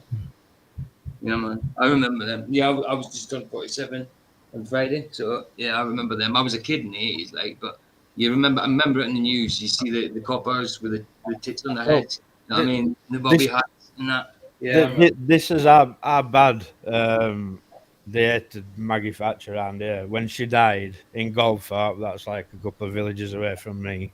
They actually were burning effigies of her. Yeah, did on they the have a little flag. party? Yeah, flags were out and everything. The Iron Maiden. But she was one cruel woman, like. yeah. I mean, What are your thoughts about the royal family, Mikey? I'm I don't have an opinion. I don't really care. I'm not for them. I'm not. I'd rather just not even think about it. To be honest. Well, because it's fucking, it makes you angry, doesn't it? Yeah. To think about it, because it's like, well, he's not my fucking king. I know that much. He's not my king. They're imposters, aren't they? They've just claimed to be. In more ways than one. In more ways than one, like they are imposters. By their own bloody set of rules and that and legalisms, that he should have abdicated. You know what I mean? And you know, Yeah. I mean, I'm not into the royals anyway. I'm not. Nah. Yeah. A lot of people don't realise that in the 1800s there was very nearly a fucking revolution, though. In the UK, they depicted it in a game that it was a PlayStation game, PlayStation exclusive game. They depicted it at the Order of 1886, I think it's called, and it's all about basically this steampunk They've got these advanced weapons, but they are protecting the royal family and the East India Trade Company. And what the East India Trade Company is actually doing is transporting vampires and werewolves around. And the werewolves are there to protect the vampires. And Jack the Ripper is one of the royals, who is actually a vampire. That's what they actually think anyway, isn't it? Jack the Ripper, that he was actually like somebody well-to-do. Dude, I swear to God, they tell us blatant truth in computer games. Yeah, definitely. Yeah. They're inbred as well. It's very much so. Only place you don't get truth is on Gogglebox. That's the only place. My old man said to me whenever it was earlier this year, he said to me, no, it wasn't. It's 2021. My old man said to me, you've got your head in those conspiracy websites. You're looking too much shit. What you really need, if you want to learn some truth, is watch more BBC.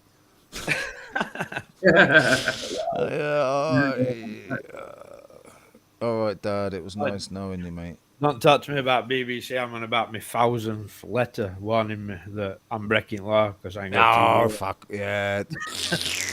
I get one about every 2 weeks. They talk about, running out of fuel and stuff and killing trees and that. And I must have a full forest of letters from BBC. You just like you need to start. You can start playing the legal game and acting in honor, and you can. Just by sending all of them back, not known at this address, or send them all back, not known at this address, and then don't respond again because you've told them not known at this address. Yeah. I just ignore them. Like if they come to my door, we're getting shot back in the face. Well, if I watch TV anyway, so it makes no difference. If they come to your door, you just don't ever answer any of their questions. All you do is ask them questions. Just ask them always ask them questions. Don't, even if it's something ridiculous, right?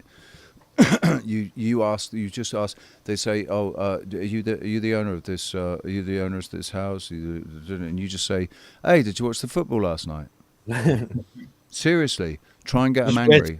Just try and get them angry. Just piss them off. Get them, like, because they can't, once they have to act in honor as well, and they can't. There's certain marks they can't overstep. So you don't answer their questions, and you answer every question with a question, even if it's a fucking ridiculous one. Mm-hmm. Ask them why water's level. I give him a good flat smacking at the door. Right. Yeah. I mean, you could just actually use that programming that they've all undergone, right, to your advantage. They open the door, they say, "Oh, hello, are you Mr. Da-da-da?" And you just go, "Did you know that the Earth is flat?" And just watch their eyes glaze over, and they'll just go, "What? Oh my God, this guy's a nutter." Fuck.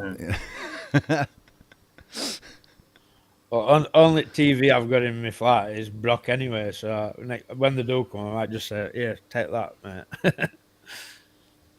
You just don't let them in. Don't give them access. Don't let them in. Don't talk to them. They can't do you for out if you're not set out.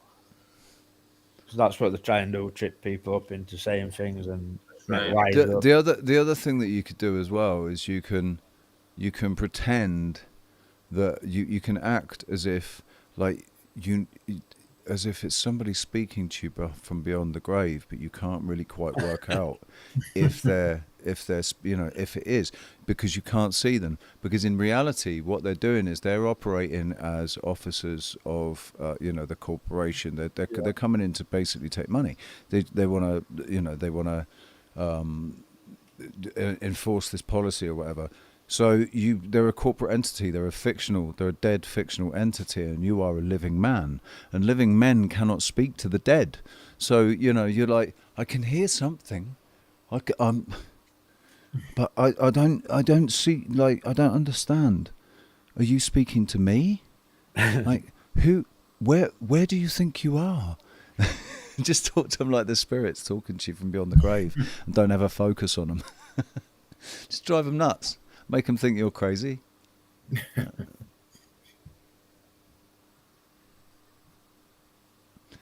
You got all else to present, Mikey? Yeah. You want to talk about? No, I'm just sitting here listening. I've noticed you've been getting a lot of trolls. I know, they're idiots, man. I'm going to have to come over and deal with a few of them. Yeah, man. But you always stream when I'm in bed. He streams really late. I'm usually up all night. I see every hour, so every now and again I see Mikey on. I'm like, yeah, pop on there, and he's Mikey's like, don't you ever sleep, man? Last night we were going to watch you, weren't we, PJ? And we put you on, and then you're like, if you're talking to me like that, I'm off, and you went. we were sharing. I was sharing you in Element app, and as soon as I clicked you on, you pissed off. I'll tell you what, not having the app on my phone and stuff does mean it's like, if I had the app on my phone, then I'd get all the notifications and everything. But I don't. It's like right now, it's actually not loaded up on one of my tabs. So I've been really bad with it with Element, but I'd really like to see it take off. I'd like to see it actually work, like as an alternative to Discord. I can't stand Discord, me, mate. It's a lot. I've been hacked twice through Discord. Loads of people have been hacked through Discord. Loads of people. Very dodgy, and the naming it Discord, Yeah, exactly. Do you know what it is? They're using the word that's because it's so close to discourse. Yeah. And that's exactly what it's emulating. It's emulating that. Oh, this is the place where we can go and have discourse with each other. I've met some great crazies on Discord, me. Yeah. Oh my God, yeah. The word Discord itself means to sow enmity between people. You know what I mean? Yep. To cause people to divide and stuff. Well, it's how they've coordinated all their troll farms on Discord. Exactly. All the troll farms are coordinated on Discord. Yep. And that's how they get you. That's how they infiltrate. And and get you. And if you download the fucking app to your phone and your computer, then you're just giving them direct access, man. They basically 2 laptops of mine, a year apart from each other. Right, I got done 1 year, and then the following year, we got talked into going, like, we were doing the Wide Awake show, and everybody was going, oh, go on Discord. We've created a server for you. We'll give, you know, like, you just need to come in. We'll make you the you know, administrators and everything. And I was like, I don't fucking know. All right, fuck it, go on then. If you promise that this is going to be you know, that there's just no trolls in here, that you've policed everybody that's come into this group. Yeah. So I go in, and within a week of entering that group, I'd flushed out all the fucking trolls. Yeah. And it was full of them. Yeah. And then the same thing happened with that laptop as happened the year before, where the laptop reset, and then when it came back in, all my login codes had been changed. Wow, ridiculous. And I couldn't get in to the computer. So that just baked my head. That, like, I think I'd call it a day if I had that happen to all my accounts. I think I'd just never go back. All right, dude. So in 2020, me and Roxanne interviewed Adam Meakin on our channels, and we talked about RSO and treating people with RSO, and he gave his testimony about how he treated his dad who had colon. Yeah, I've heard it. Yeah, I've heard it. Yeah. We got within a couple of hours of the stream was going gangbusters. Within a couple of hours, the video was deleted.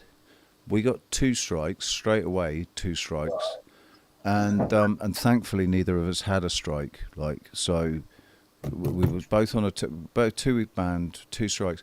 But then, over the next 2 days, both of us had our cars broken into and then locked up again. Wow. She had hers moved round the corner. Somebody moved her car and parked it up and locked it up again. And somebody broke into my car, which was full of stuff. There was probably €1,000 worth of equipment in there. A guitar, a drone, a PA system. And they took some really seemingly insignificant things and some receipts, some Vodafone receipts, a pair of trainers, and a pair of Skittles, and then a month later, my phone got cut off, and they told me that I hadn't paid my bill for 7 months or something, and I said, "Fuck off! I've got the fucking receipts. Let me just go and get them from my car." And those are the receipts that have been stolen out of my car. That's mental. Right, and they locked my. They took everything on the, like, my car was a bit of a mess, so there was a lot of stuff on the floor. They took everything from the floor and put it on the seats. Took everything from the seats and put it on the floor, and took everything out of the glove box and put it everywhere. And then they locked it up again. And they took what they took and they locked it back up again, because I had to unlock it to get in. What I think it is, dude, is 77th Brigade. Yeah. That's all it is 77th Brigade. And we put ourselves on the map, we put ourselves on the radar because of what we were talking about, and because they knew that we were going to talk about, we whatever it was we found, we would talk about it, right? We weren't afraid to talk about it. Then, so in 2020, later on, or 2021, I had people come out. They posted videos on YouTube and got a link sent to me where they'd been taking secret videos of me at my gig. So my trolls had come to my gig and were taking these secret videos of me. So I left comments saying, "Oh, you big tough guys, aren't you?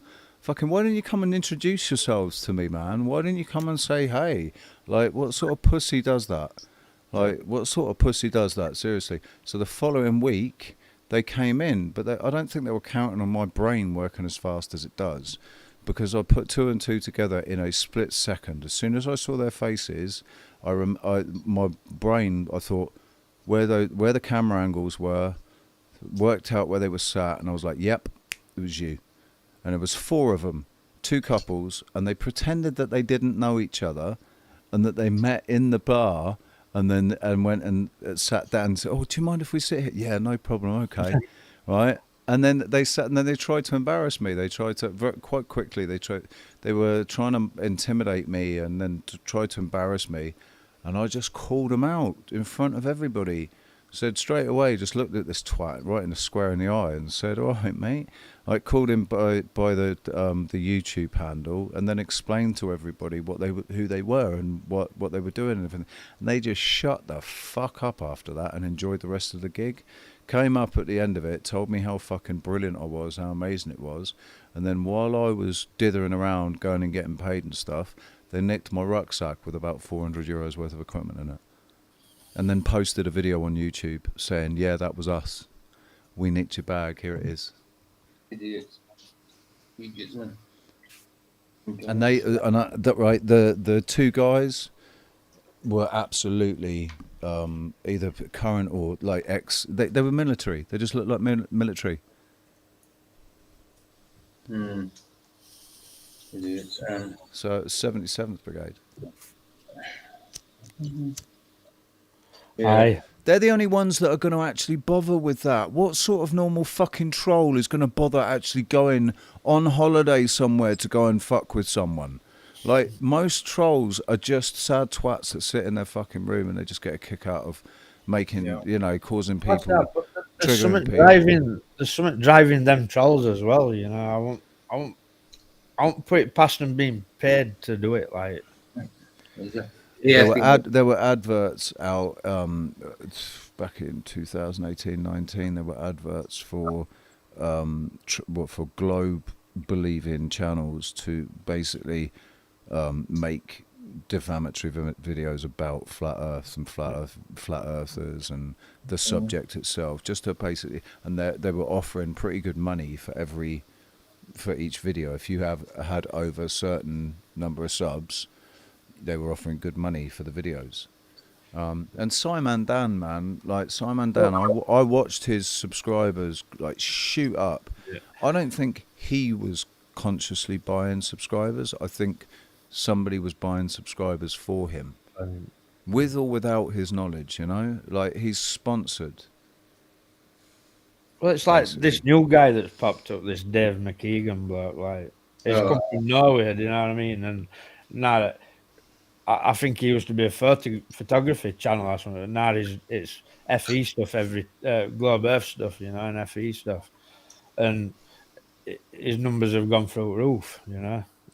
So I mean, if he's a photographer and he's making claims that flat Earth is wrong and that there is a curvature, then he's intellectually dishonest. Yeah, well, he's a liar. Like, he kills his own arguments in his own videos. Like, he's an absolute moron, like most of them.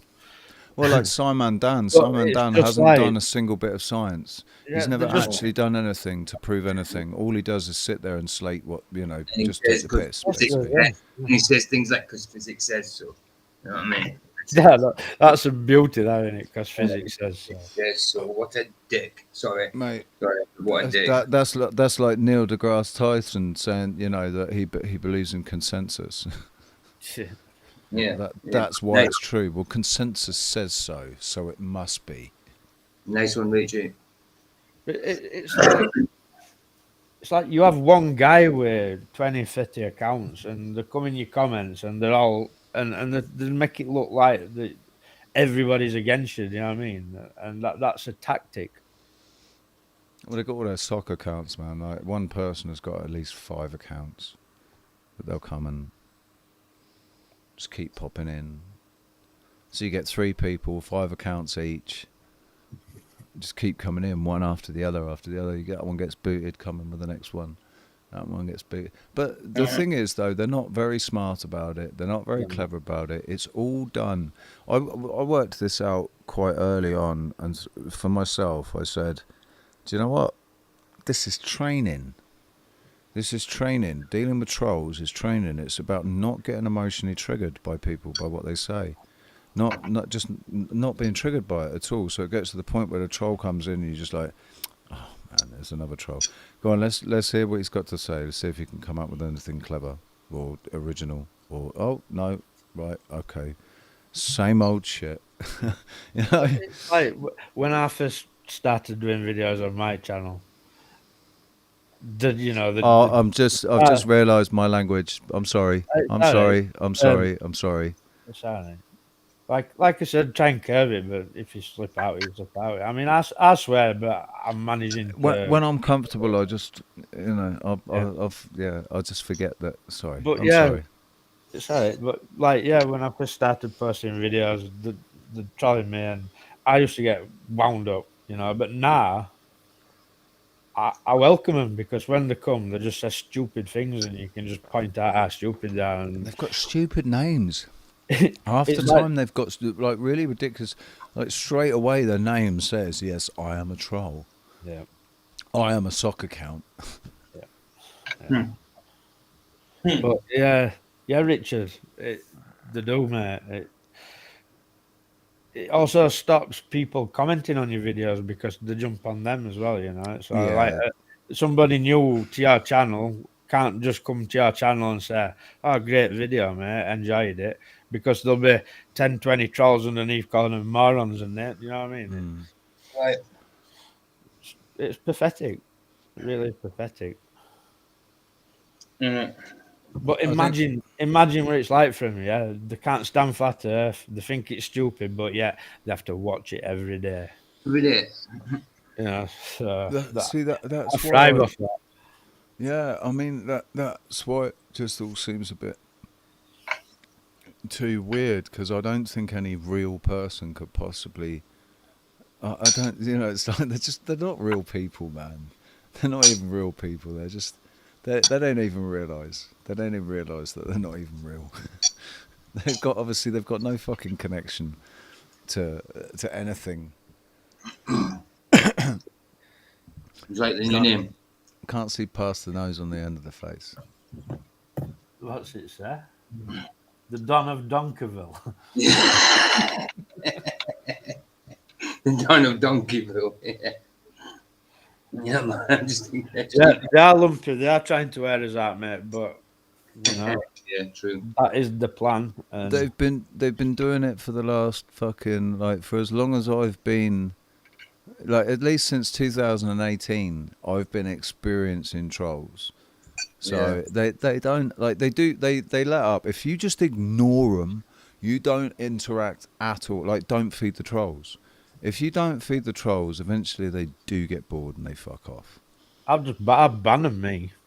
Yeah, that's it. Just ban them. Don't say anything. Just banned. Okay, banned. Okay, but hidden. Try about it, you're censoring us and you're banning us all the time. But it's like, well, don't be a troll then.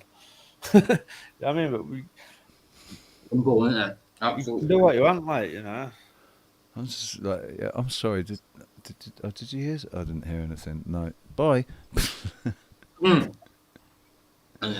Absolutely. I just had a book. The other thing, I'll tell you what. The other thing as well that I noticed, right? I used to leave troll-like comments.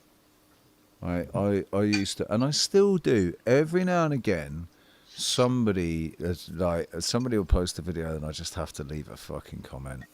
Right, and they're not as troll-like now. They're not as troll-like, but they were. And when I was making troll-like comments, I was getting trolled a lot. And so I stopped making troll-like comments. I kind of consciously stopped doing that.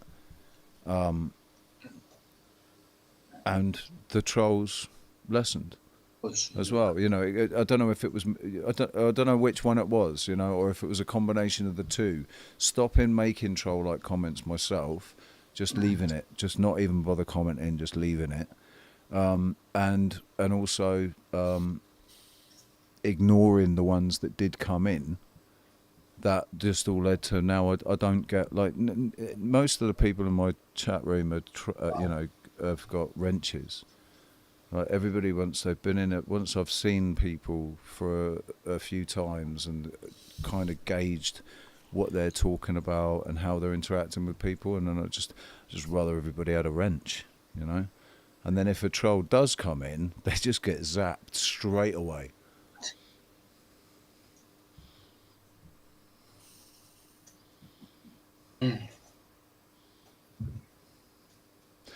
Listen, guys, it's 10 o'clock. and I am actually. Well, strange that, isn't it? How I'm off the west coast of Africa in the Canary Islands, but it's the same time here as it is in London and Scotland. I know, it's mental, isn't it?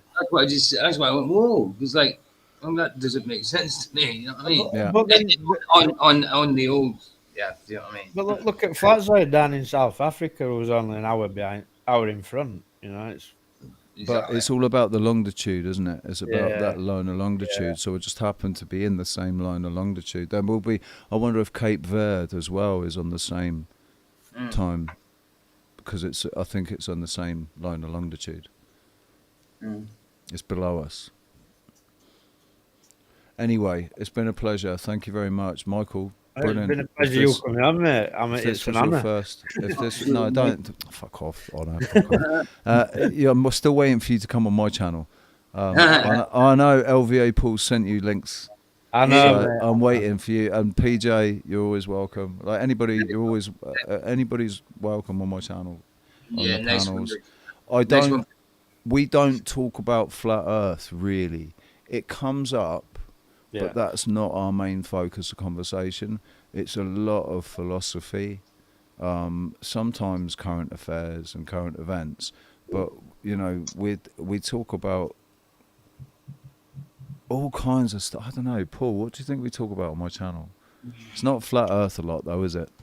No, we talk about music quite a lot because of what you do, and technology sometimes comes up, and health, and things engineering, electroculture, and we also sort of, I guess you could say, kind of review, or at least jump off or bounce, use different videos for inspiration to talk about. You know, we watch Richard Vobes and stuff, and watch how Richard Vobes over the last, because I was watching him when he was the Bald Explorer, and he was just a YouTuber, just making these videos, but basically doing like a Neil, what's his name, who's, you know, the Scottish guy that talks about the British Isles. So Oliver. So he was doing similar sort of thing, but obviously just not with the same name. He hasn't actually been on. He's never been televised, but he's always been an aspiring presenter of some kind. And then when the lockdowns happened, he believed it and went along with it for, you know, at first, for the first couple of months, but very quickly he was uncomfortable with what was going on, and then he was getting all these questions from his viewers, so he started looking into it, and now the guy has woken up. Over the last 3 years, the guy's gone from fast asleep to at least aware of all the things that really, you know, are going on now. A lot, like the fact that climate change is bullshit, the government's bullshit, the banks is bullshit, that fuck it, you know, that they're like, I'm waiting for him to get, I think he's steering clear of the flat Earth thing.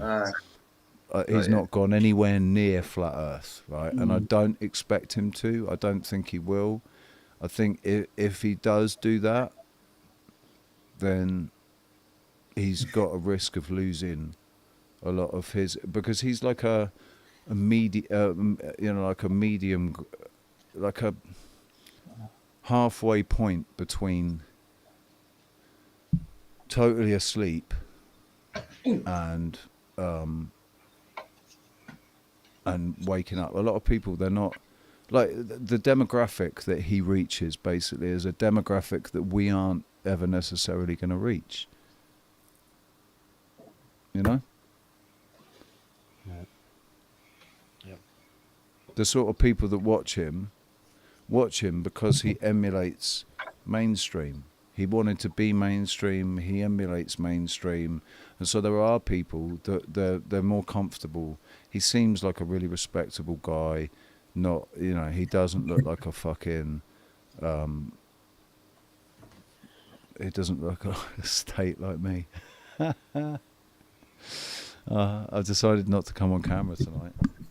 I'm looking particularly bad. I forgot to put myself off.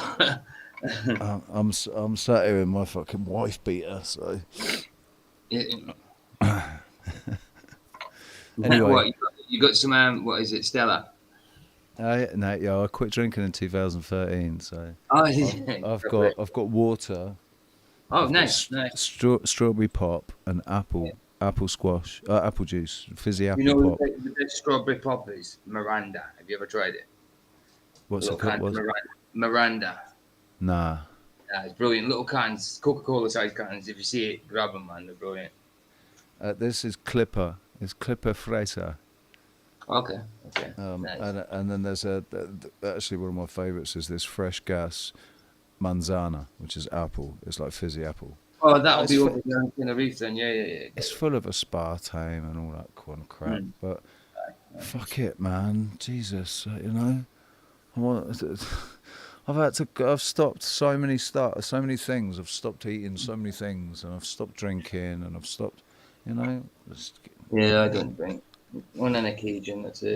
I think my body can deal with a little bit of sweetener. I use sweeteners in my coffee. I use condensed milk in my coffee because then I don't need sweeteners. I've done condensed. Yeah, you don't need to put any sugar in when you use condensed milk. Sweet enough. And it also makes it creamy and like it deals with your hunger pangs. Like Canadian coffee is creamy, isn't it? Canadian coffee is really creamy, isn't it? I had a Canadian friend when I was in rehab, 2003, and he made me a coffee and it was really creamy. So I'm presuming it's a Canadian thing or somewhere in Canada or something like that. I don't know if Mikey could answer that. I don't know. I don't drink coffee, so. Oh, good.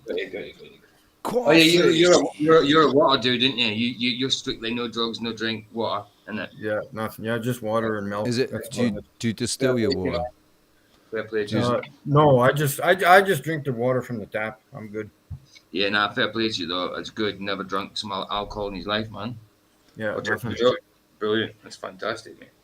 Fantastic. Do you know, there was part of me that wishes that I'd never poisoned my vessel with any alcohol or drugs or anything. Me too. Without a doubt.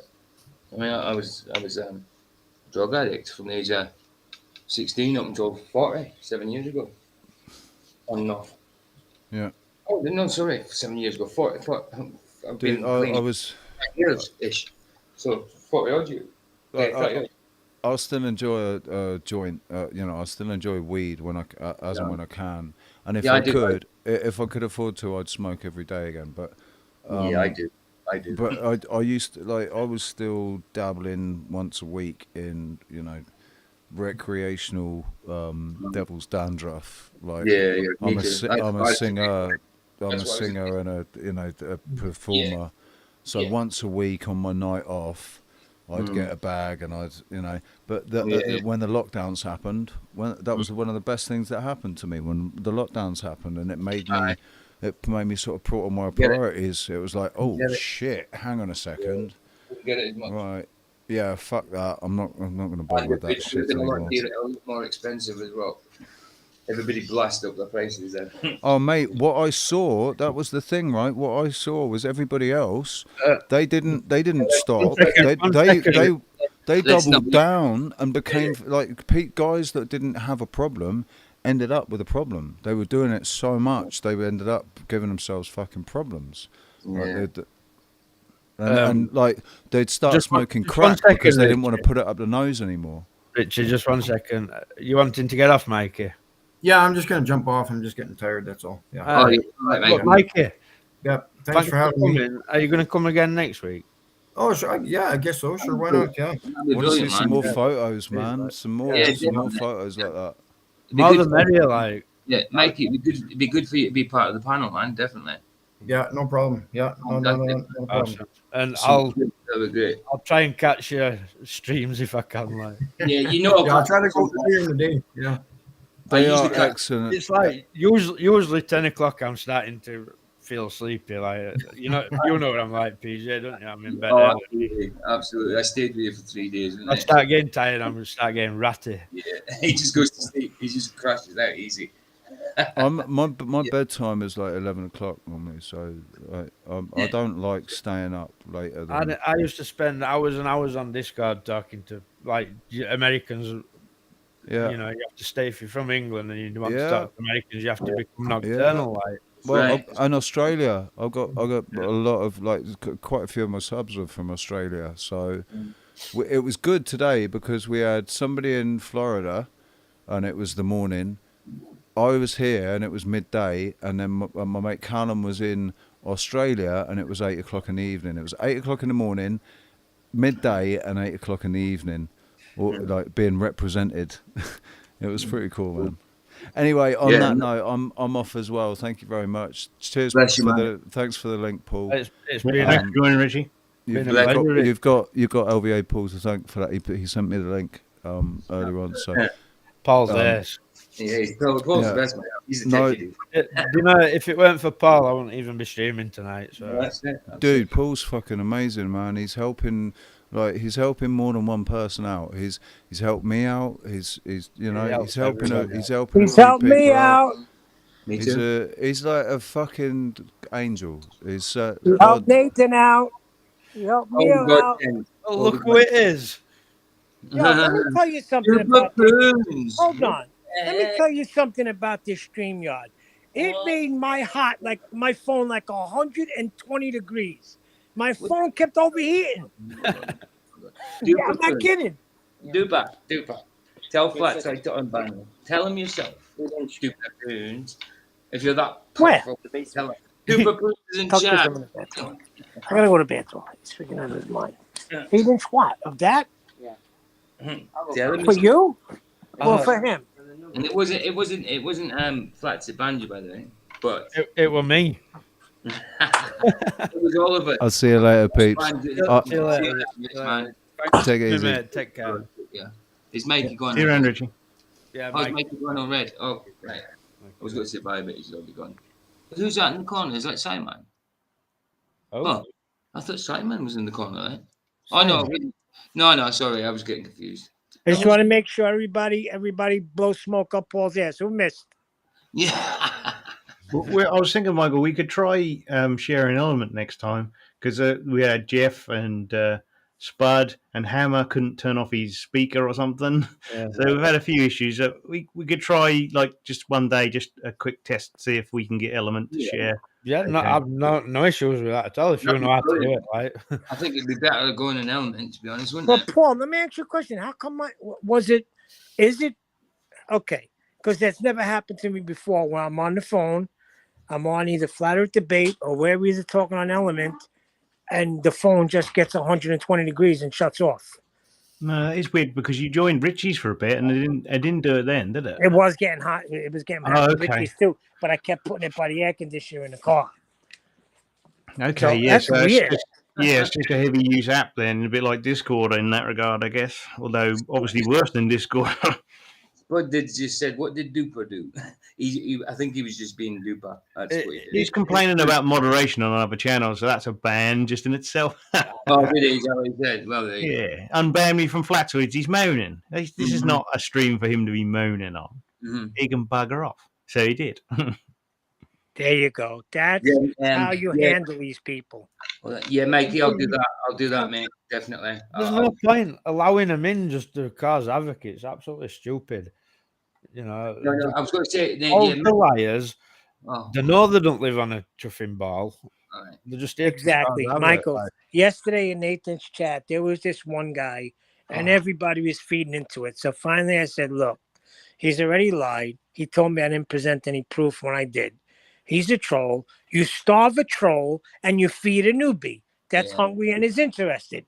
A troll, you just ignore every comment that drives them nuts." Yeah, that's it. Yo, Mikey, can I just say, no, the large is too small for me. I need an extra large at the minute.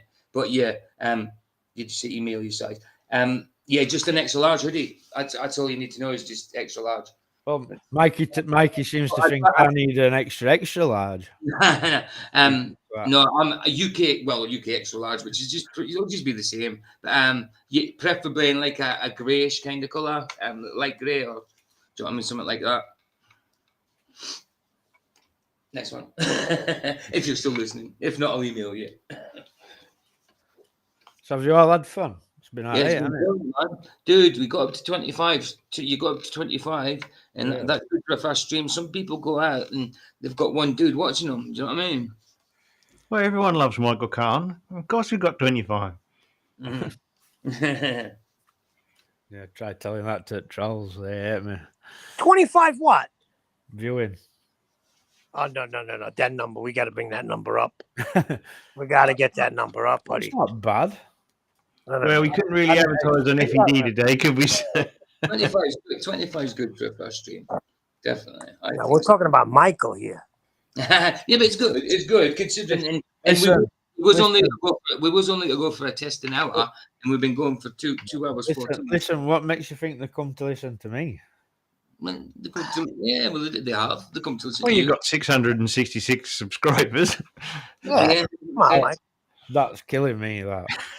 What's the likes? Yeah. See, like there's been 25 watching, there's 22 likes. I mean, that's good. That's pretty much full house. You know what I mean? Pretty much full house. Oh, can I play us out with the moon footage from the Russian remote moon lander?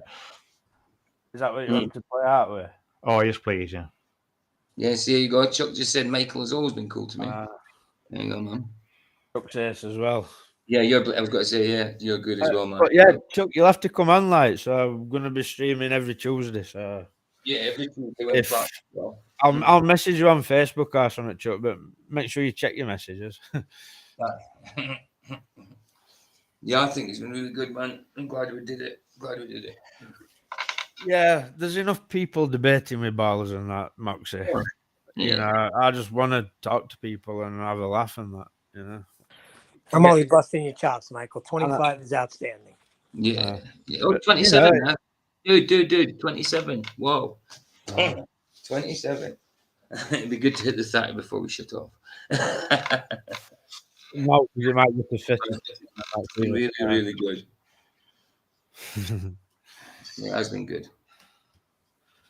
Oh, look, Michael, just JP said it says 678 on his for you. So it's just your channel says 666. Let me go to mine. Let me go to my channel. Oh, no, mine it says 666. Sorry, it's right here. I'm thinking let me go to it. It's here. It's only a number. Yeah. But listen, Paul's right. We didn't get a chance to mention it on Flat Earth Debate, which I was going to, because that's shut down. And I can't mention it in QEs because he'll be like, "Why are you telling him to go to class?" You know what he is. He's like a little baby. It is 678, Michael. Is it? Yeah. You might have to force refresh, Control F5 on YouTube. How do I do that? Where is it? Control F5. Control F5. On your YouTube, not on this one. Oh, Yeah. That's so good because I imagined like YouTube just sticking me on 666 for a laugh, you know. Mm. It's only a number, Starboy. It follows me around, that number though, Neil. My PTS card on railway had 666 in it. My bank card's got 666 on it. I'd start to worry if I was the Antichrist. You better go to the bathroom like in the Omen, shave your head, and check and see if you got the mark there. Gonna get a good swig of holy water. I used to love that movie. Mark, don't make me destroy you, Mark. When his cousin found out. It's so biblically wrong, that too, anyway. But let me change my outro banner.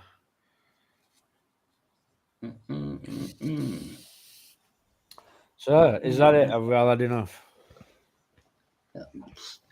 That's been brilliant, man. I think if we can go on, we can go on. But I'm good for whatever going on. Or it's up to you, Michael. What's happening? I'm sorry, were you talking to me? It's been brilliant. I was just saying, have you had enough, or do you want to carry on? If everybody want to carry on, I'm easy. I'd go for it. It takes Spud's like 4 more hours. Yeah, man. It's been really good. You've no chance again 4 hours after me. Like I just put Michael's house up on the background. Why don't you go for what time is it? It's 20 past 10 for us. So I mean, 20 minutes, half an hour. It's up to you, dude. What are you saying? Truth over comfort, and I'm just talking about atoms, mate. Why don't you put a little poll up? Asking. 24-hour stream, Rachel. Yeah. If you do Oh, it. by the way, Michael, 30 watching. 30. Is it really? 30 watching. Promise you. On the dot. Spud's birthday. When's your birthday, Spud?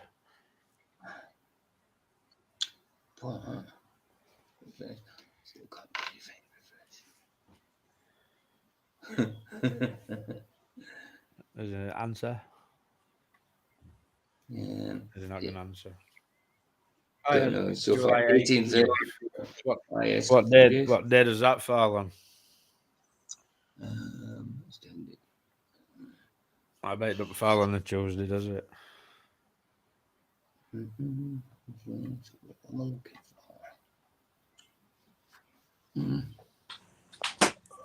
So hey, listen, my son, it breaks my heart sometimes. I go to his channel and there's only like maybe 20 people looked at it. And then I go look in his chat and nobody was there. You know, so it's like I feel bad. But he's got to get a little more personality. Who that?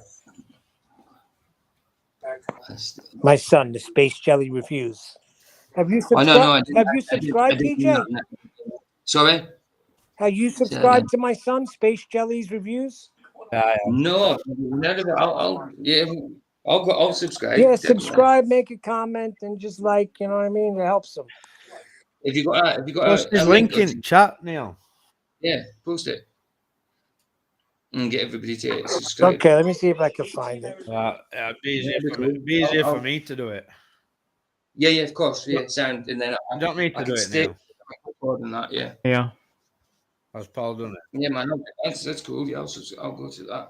And anybody else in chat, if you want to subscribe to it, subscribe to Neil's brother. That'd be cool, guys. Support him. And Paul's put it in. So if we're doing a birthday stream for you, Spud, are we dressing up again? Because I didn't get to do it properly. That'd be good, man. I ain't got the Jedi one. She's sending that back because it was 70 quid and it was a piece of crap. Yeah, she does, right? Oh, yeah, get something else. That is so cool. But yeah, I wanted to dress up, but I was on holiday, weren't I? But oh, I know, dude. You dressed up perfectly with a baseball cap and a pint. That's perfect. Right, so yeah, subscribe, all bell. Yeah, that's it. Done, Neil. Nice one. Yeah, anybody else want to subscribe to Neil's brother? That looks so interesting, man. Unboxing stuff and that. The good videos, like, and yeah. I used to watch unboxing stuff. Some of them are pretty sick. Definitely. Absolutely. I don't know how to get the link. It's already been done. All right, the link's already in. It's all right. I did it? No, Paul did it. Shoot, I thought I did something. Subscribed anyway, dude, and other people. Thank you. I'm sure others will subscribe in the chat as well. That freaking guy Paul is ace, huh? He's cool, man. Well, if you're subbed to someone and you search in YouTube, it actually helps you find it if you're already subbed to them. Aye. Remember the song by The Who, Pinball Wizard? Yeah, sure plays mean pinball. Gotta come up with one for Paul. He's a laptop wizard. I gotta write a whole one. Listen, if I start thinking, I'm gonna do a whole Paul computer pinball wizard, but computer wizard. There you go. Got a few subs in chat. I'll grab 007. I'll have him write the music to it. Yeah, it's cool. He's got a few subs in chat. Neil. Outstanding. Thank you. Next one, guys. The really good videos where he does like. Yeah, it's just it's not like a crazy popular topic, but I know a lot of people do get into that toy review. Yeah, I like it. I've watched things like that. I go through little phases, you know what I mean, of watching certain little individual topics. I watch all sorts of stuff, man. Right. He's got a couple of funny ones too. There's a few of them are funny. Crack me up on some of them, but they get better and better as they do it more and more. I don't know if they're able to do any of them since me and my brother are here, because he has no way of getting to it. his cousin, because he does it with his cousin. My brother's son and my son. So my nephew and my son, they do it. So they'll get better. Yeah. I tell you what, I must hit the showers, boys. All right, Neil, man. It was good talking to you. I was just told don't go shower yet, but I got to get off anyway. I think there's a union meeting. Nice. I think we will call it a night. Oh,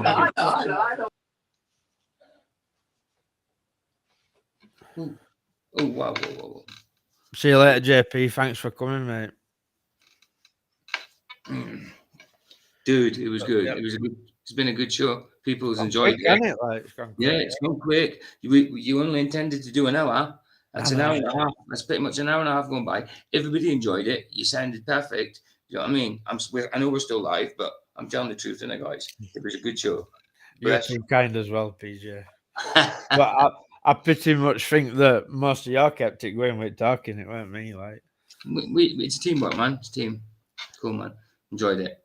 Can't wait. Anyway, yeah, thanks for coming, Richard. Always a pleasure to see you, mate. Moxie, take care. My voice is bad. Cheers, Spud. Wait, while your birthday, we'll have a great laugh. Yeah. I'm buzzing it's fell on a Tuesday. Can't believe it. That's meant to be that, Spud. But yeah, I think we'll call it a day. So what do you want to do, Paul? You want to play us out with some footage? The Russian remote moonlander. This is in AP's archive, so it's a mainstream claim of a real Russian moonlander. Nice. Right, so goodbye, everybody. Thanks for coming, and see you next time. See you next time. A happy landing for Russia's unmanned Luna 17 spacecraft and a big step forward for Soviet scientists in Lenin's Jubilee year. The first self-propelled vehicle ever to drive across the lunar landscape is controlled from Earth. It's called Lunokhod 1, and here's how this extraordinary Heath Robinson 8-wheeler was rolled down from the spacecraft onto the Sea of Rains. The size of the vehicle hasn't been disclosed, but it's been sending back television pictures and carries, among other equipment, a laser reflector. It's been used to survey the moon's surface. So now Soviet space experts have proved their theory that space exploration can be carried out by automatic equipment without risking the lives of astronauts. To Russia, Lunokhod is worth its weight in moon dust.